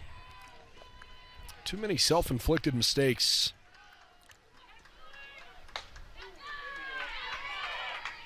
Three and 1 to Plochek, who reached on a fielder's choice and has flown out to right field.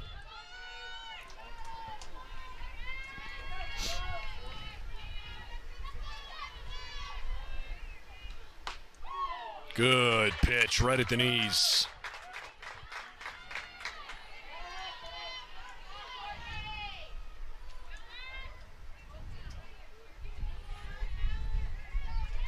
Two and 2.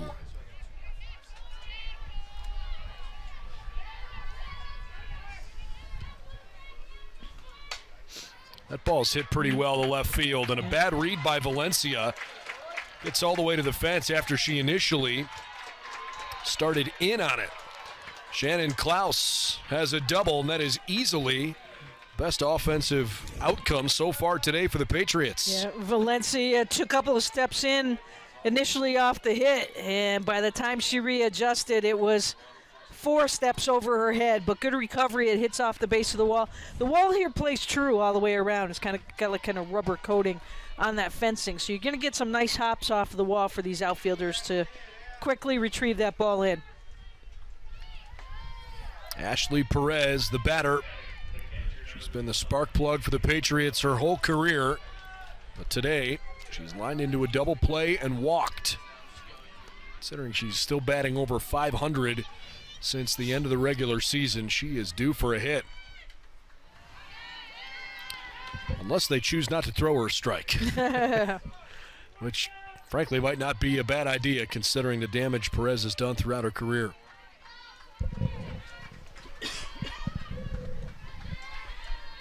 Two and 0. Hits it nicely to right field for a base hit. Patriots are going to try and score. Plocek to the plate in time. Safe at the plate. And Texas Tyler's on the board. 5-1.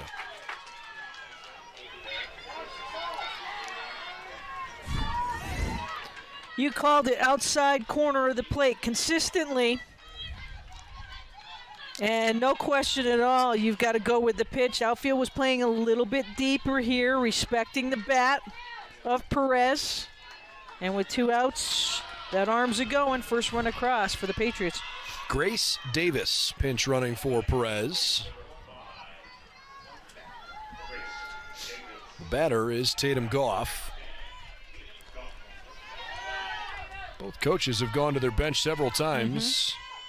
In addition to the couple of pitching changes, we've had several pinch runners today. And they're a called strike. Have had a pinch hitter as well. Glad to see both sides using all of their roster. Goff 0 for 2. Had a tough day in the circle as the starting pitcher. That's pretty rare for her. First team All-American, and she just didn't quite have it. Flies this one to right field. Davis camps underneath it and puts it away. UT Tyler on the board. They get an RBI single with 2 outs from Ashley Perez, bringing home Courtney Plocek, and it's 5-1 at the end of the 5th. Heading to the 6th in just a minute on NCAA.com.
State Dominguez Hills.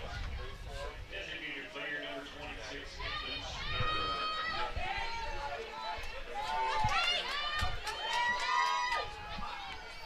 All right, starting with the top of the 6th inning.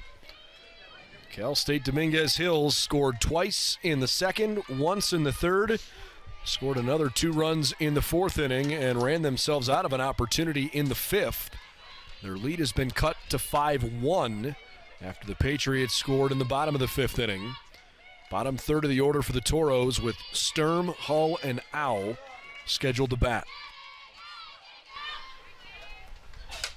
Line shot off Farr's glove and into right field for a base hit. That was a rocket from Caitlin Sturm. Yeah, they're actually lucky that Farr got a handle on it just a wee bit, because had that not happened, that ball would have scooted down into the right field corner, no doubt about it, and some pretty good wheels there. Another leadoff base runner. Toros had the leadoff runner aboard in the 2nd, in the 3rd, in the 4th, in the 5th, and now again in the 6th.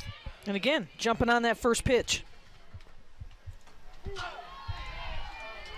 Called strike to Kaylee Hull, who has grounded out and been out on a sacrifice bunt.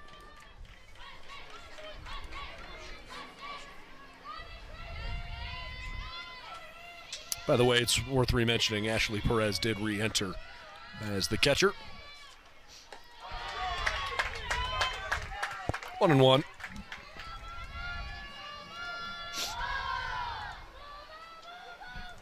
Top of the 6th inning. Game 1 of 4 today.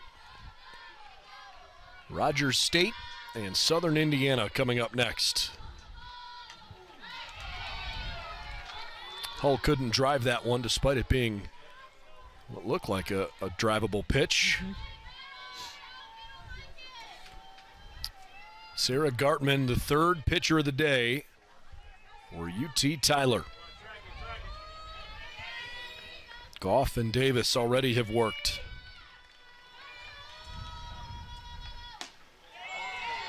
Wow. Couldn't have missed by much.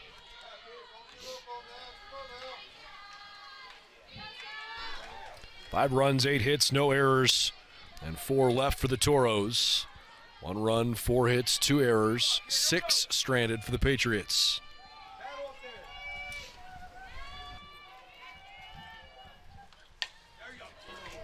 It's another good pitch by Gartman, and a really good at-bat going here from Kaylee Hull.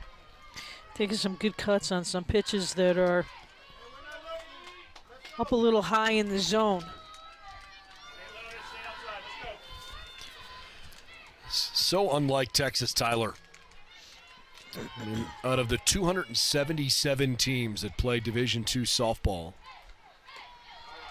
they are 6th in batting average this year. As a team, they're hitting .356.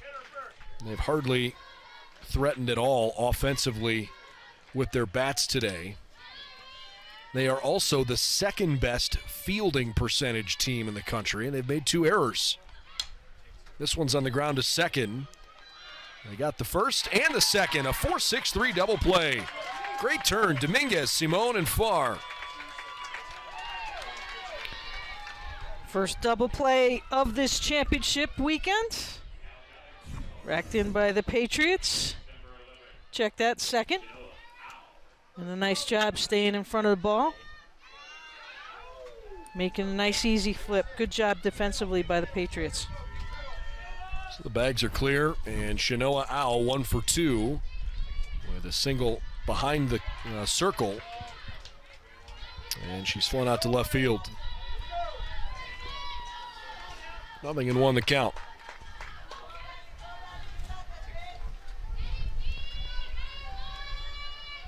Game 2 of the day is scheduled to start at 3:30 Eastern, 1:30 local. I got to give both teams ample time to warm up, so that could be delayed just a little bit based on the fact that this game, frankly, has gone kind of slow. It's been a good game. It just hasn't been played with a ton of pace.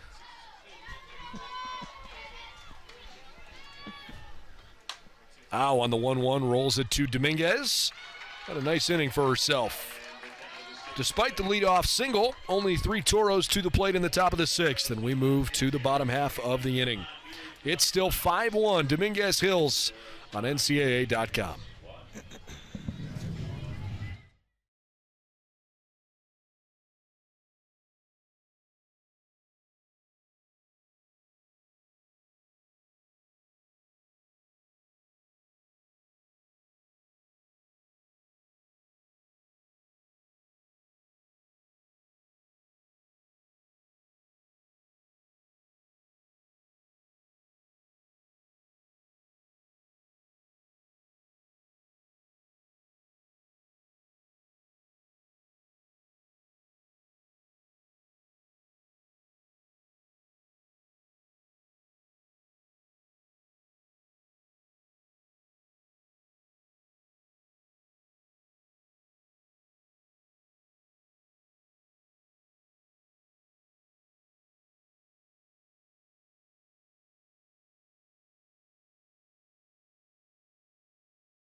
Get a look at the big bracket that hangs here at MSU Denver.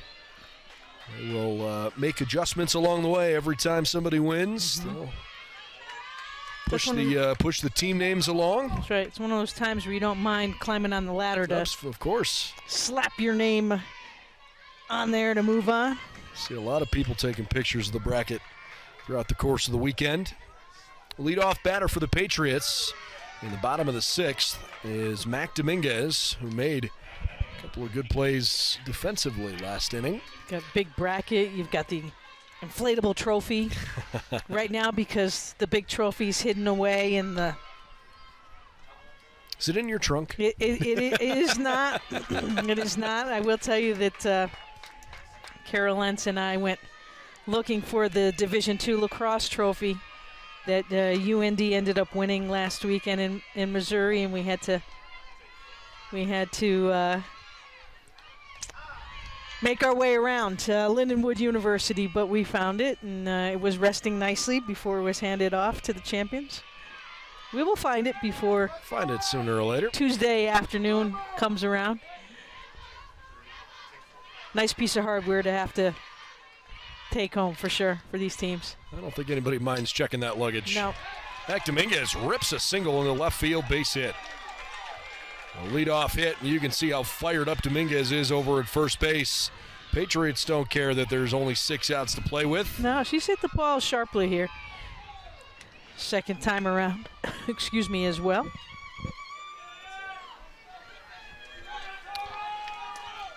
So the Toros are facing maybe their first adversity here in a little while. I know they gave up a run last inning, but it just didn't really feel like it was a mounting issue. In there for a strike to Hannah Fradkin. She singled in her only at bat so far. This spot in the order was originally occupied by Audrey Escamilla. Fradkin playing right field since the top of the 3rd inning. She grounds it through the middle, off the glove of the shortstop, Jaime. 2 on with nobody out, and the Patriots are in business. Hit the ball hard, hit the ball on the ground. Nice piece of work hitting here, and I don't know, maybe Jaime kind of shading, took a little shading towards third base on before that hit happened there. As the defense now will discuss it, so will the offense. Stephanie Guerra, pitching coach, formerly Stephanie Jimenez, the All-American for the Toros, out there in the center circle to talk things over. Bailey Simone, 0 for 2 on the day, but batting with first and second, nobody out. And a UT Tyler team that is down 4 runs with 6 outs to play.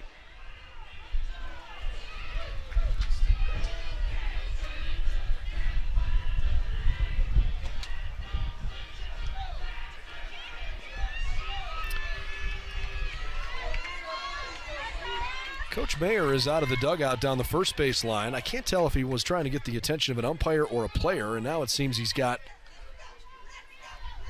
just the attention of his defense. Just the attention. All right. But Chelsea Clark, the umpire, did run over to him, and he didn't speak to her, so I don't know. A little confusing. That's okay. First pitch is off the plate away. Hey, look, first and second, nobody out is typically a classic lay down a bunt situation, but when you're down 4 runs and in some regard you're counting outs and you've hit the ball hard twice, I don't know if you necessarily want to give up an out. That one is called a strike to even the count.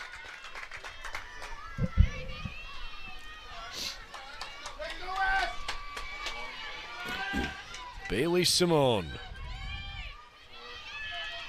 Big spot for her here.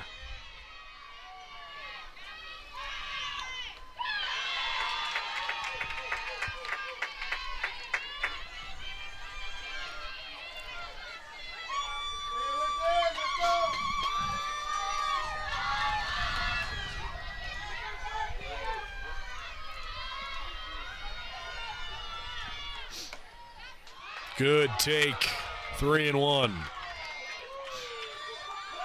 Redshirt senior and a transfer from Louisiana Tech. One of the few young ladies on this team not from the state of Texas. She is from Louisiana, North DeSoto High School. 3-year starter at La Tech. Takes a strike there. A really good player for the Bulldogs in Conference USA. But she's found a nice home at UT Tyler. three-time state champion when she was in high school, trying to win a national championship. Payoff pitch is sent way up in the air on the infield. Jaime, the shortstop, makes the catch on the infield fly rule.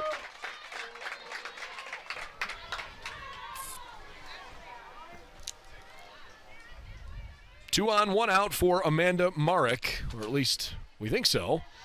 I might be making a change to that here.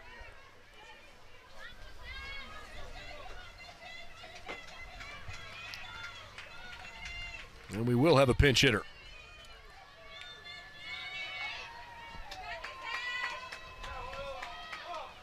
Waiting to see the number. There we go. 00. Michelle Arias, the new batter.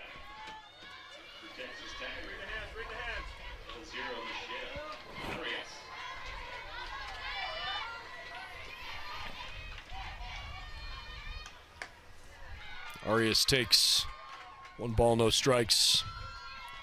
Michelle Arias, a sophomore from San Antonio. Went to Marshall High School. One of the better defensive players on this UT Tyler roster. She's got a critical chance to use the bat here.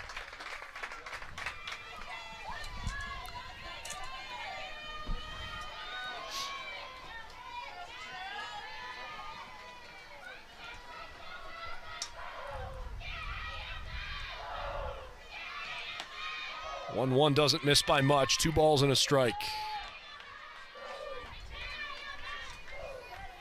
5 runs, 8 hits, no errors for Dominguez Hills. 1 run, 6 hits, 2 errors for UT Tyler. Bottom of the 6th, 2 on, 1 out. It's fouled away.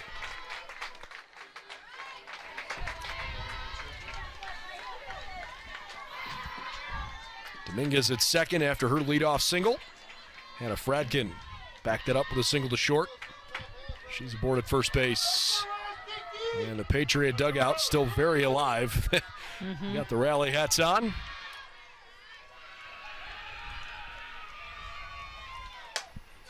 High fly ball, pretty deep left field for Valencia. 2 outs.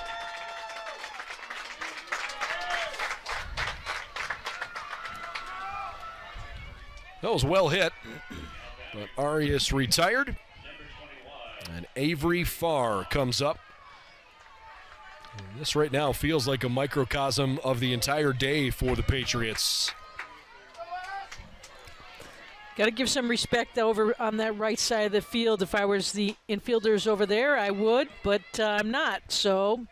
Valencia takes another one. After the leadoff singles, a pop-up and 2 flyouts. Nothing across for Texas Tyler. They leave 2 aboard, and we are headed to the 7th. The 8th seed, Cal State Dominguez Hills, 5-1 convincingly right now as we move to the 7th.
We're starting the 7th inning. And the Cal State Dominguez Hills Toros, who we said right off the top of the show, were not 1 iota afraid of playing against the #1 team in the country to start this tournament. They have absolutely been the better team so far.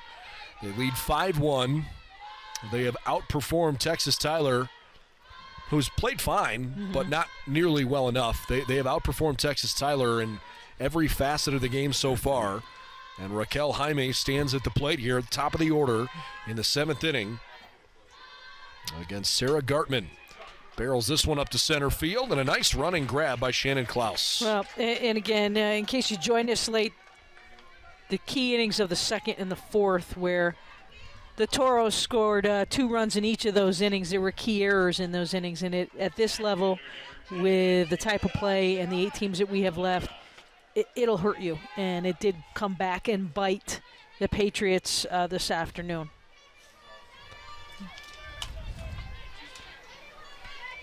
Kiana Abalera had an RBI double in the 3rd inning, takes a called strike.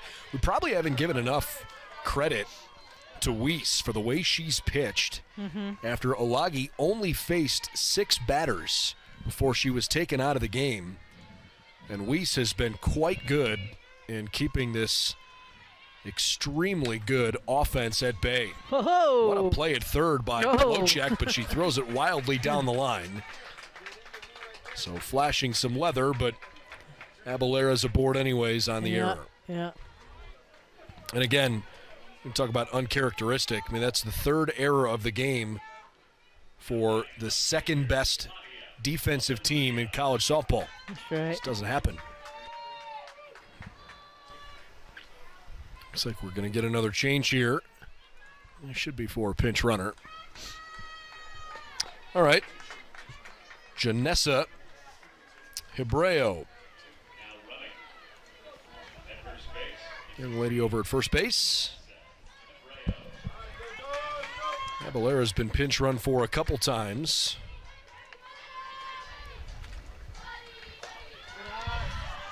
Takes a ball.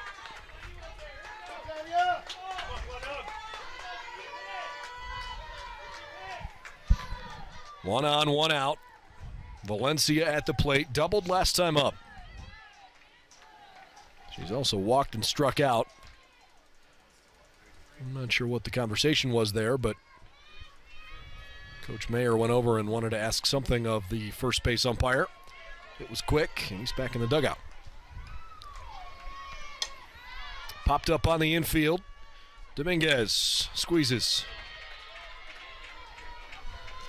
2 gone for Amara Lobanog.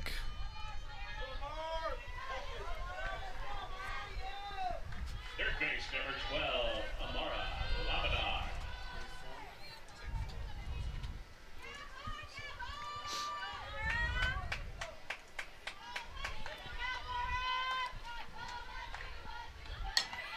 On the ground, left side, tough play.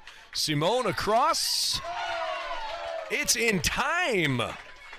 Really close play at first base. Lobanog was ruled out. Now let's see. They're going to review it. Coach Mayer's come out of the first base dugout. Here's our look in real time. Yeah, good job. Good steam over the box now in real time. It looks like it's good. When you start having to slow it down to the pace that they'll have to slow it down here, if we could take a look at it again, slow down this time, it's going to be bang, bang. And you have to remember that that's exactly what they're looking at. Let's slow it down one more time.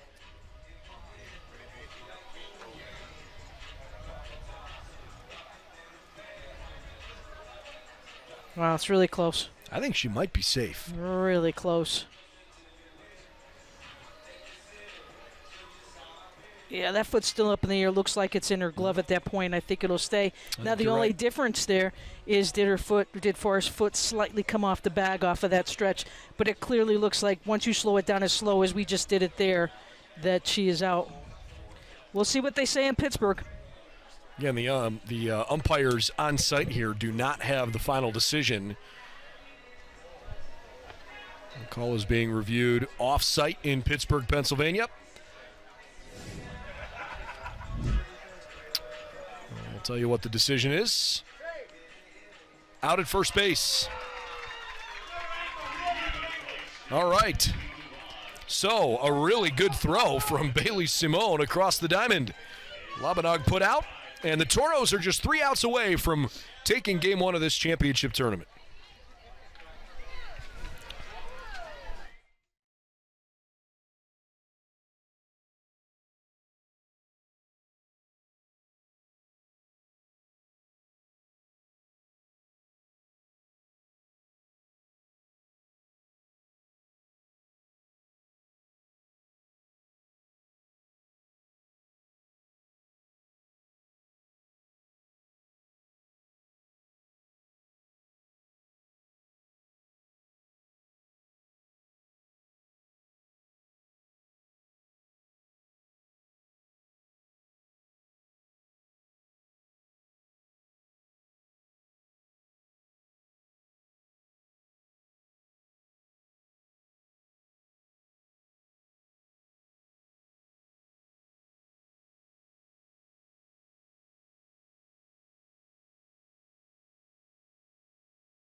Defensive change for the Toros as we start the bottom of the 7th inning. Janessa Hebreo is going to stay in the game to play center field as the Toros try to come up with a really impressive Game 1 victory. They are 3 outs away, leading 5-1. The first pitch is in there for a called strike. Now, we talked about at the top of the show, Brendan. You got to just bring it on. Bring it on. The 8 seeds are the 8 seeds in this championship because they have to seed the teams. But honestly, 1 versus 8 really doesn't matter. And if I was coaching the Toros, I would have told them the same thing. We got to get through the bracket and be happy that we're here and take a look at it that way. And it's a business trip. And they've done it right from the beginning today, playing pretty flawless softball throughout.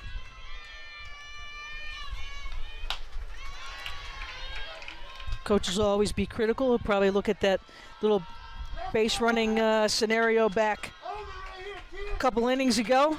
But overall, I think they have to be pleased from top to bottom of the performance of their defense and their offense today in game number 1.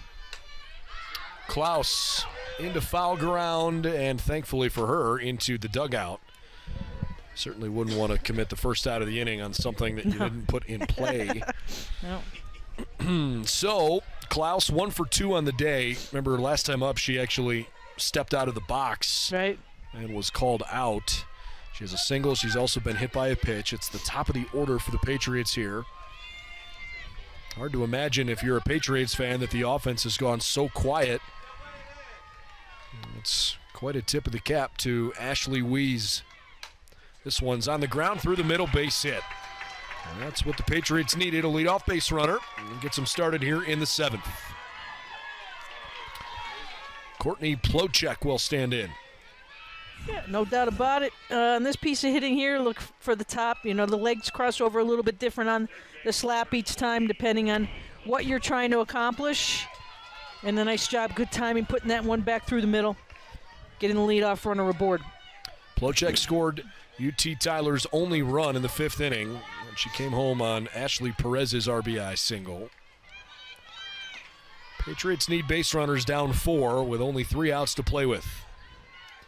Again, the winner of this game will play at the same time tomorrow, 1 o'clock Eastern, 11 o'clock local, in a winner's bracket game. The loser of this game will play the 3rd game of the day tomorrow in an elimination game. It's also our first elimination game of the tournament. And it is at 6 o'clock Eastern, 4 o'clock local time. Set your clocks. One is bunted. It's a great bunt. Oh, gosh. How do you do it any better than that? Courtney Plotchek with a single. She couldn't have dropped it any better.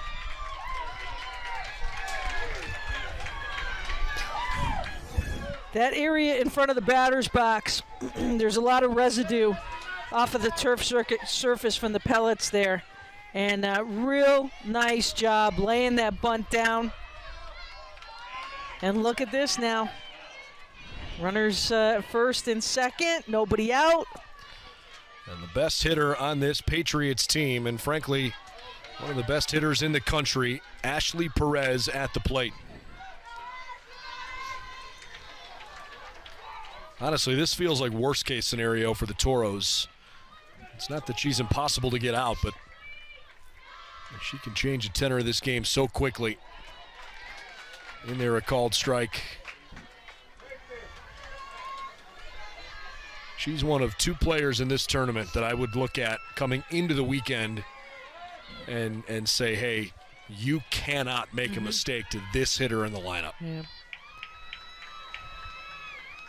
Perez rockets a ball to third. They threw across, but not in time. Wow, she might have had a better chance to double off Klaus at second than making the long throw over to Plocek. Agreed. That's twice now, though, that Perez has smoked a line drive in the infield. Absolutely. Sharply hit ball, and yeah, easy to say. It would have been close at either base, but nice job to gather one. Big out, huge out for the Toros. Sure was.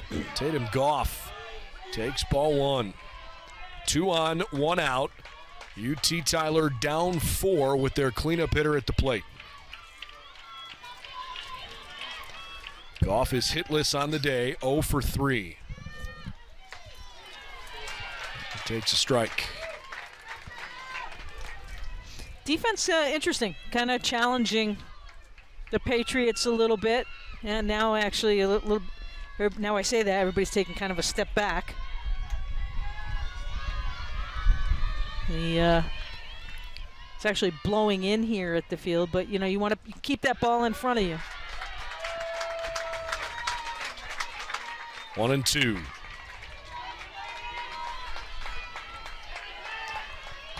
It was certainly not a typical day for Goff in the circle.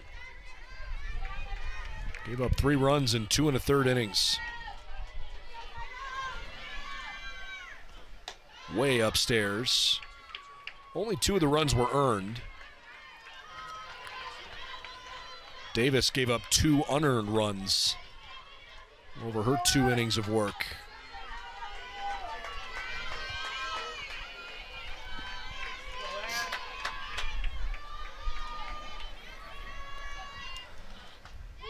On the corner, strike 3 called. Goff retired for the 4th time.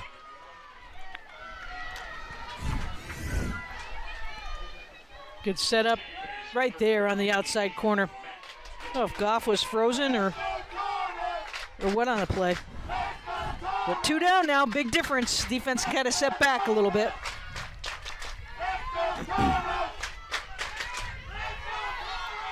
Mac Dominguez singled last time up sharply to left field.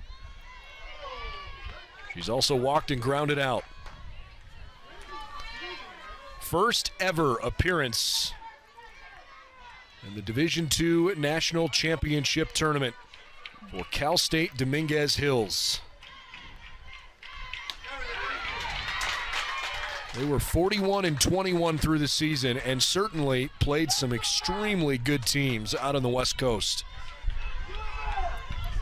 They got through a great Concordia team on the way here. I'm going to try to start this weekend with an emphatic victory. In the air to left field, carrying Valencia over and makes the catch. Ball game over. Dominguez Hills with a 5-1 victory in game 1 of the tournament. And they will move on to the winner's bracket tomorrow to play either Southern Indiana or Rogers State. 5-1 the final.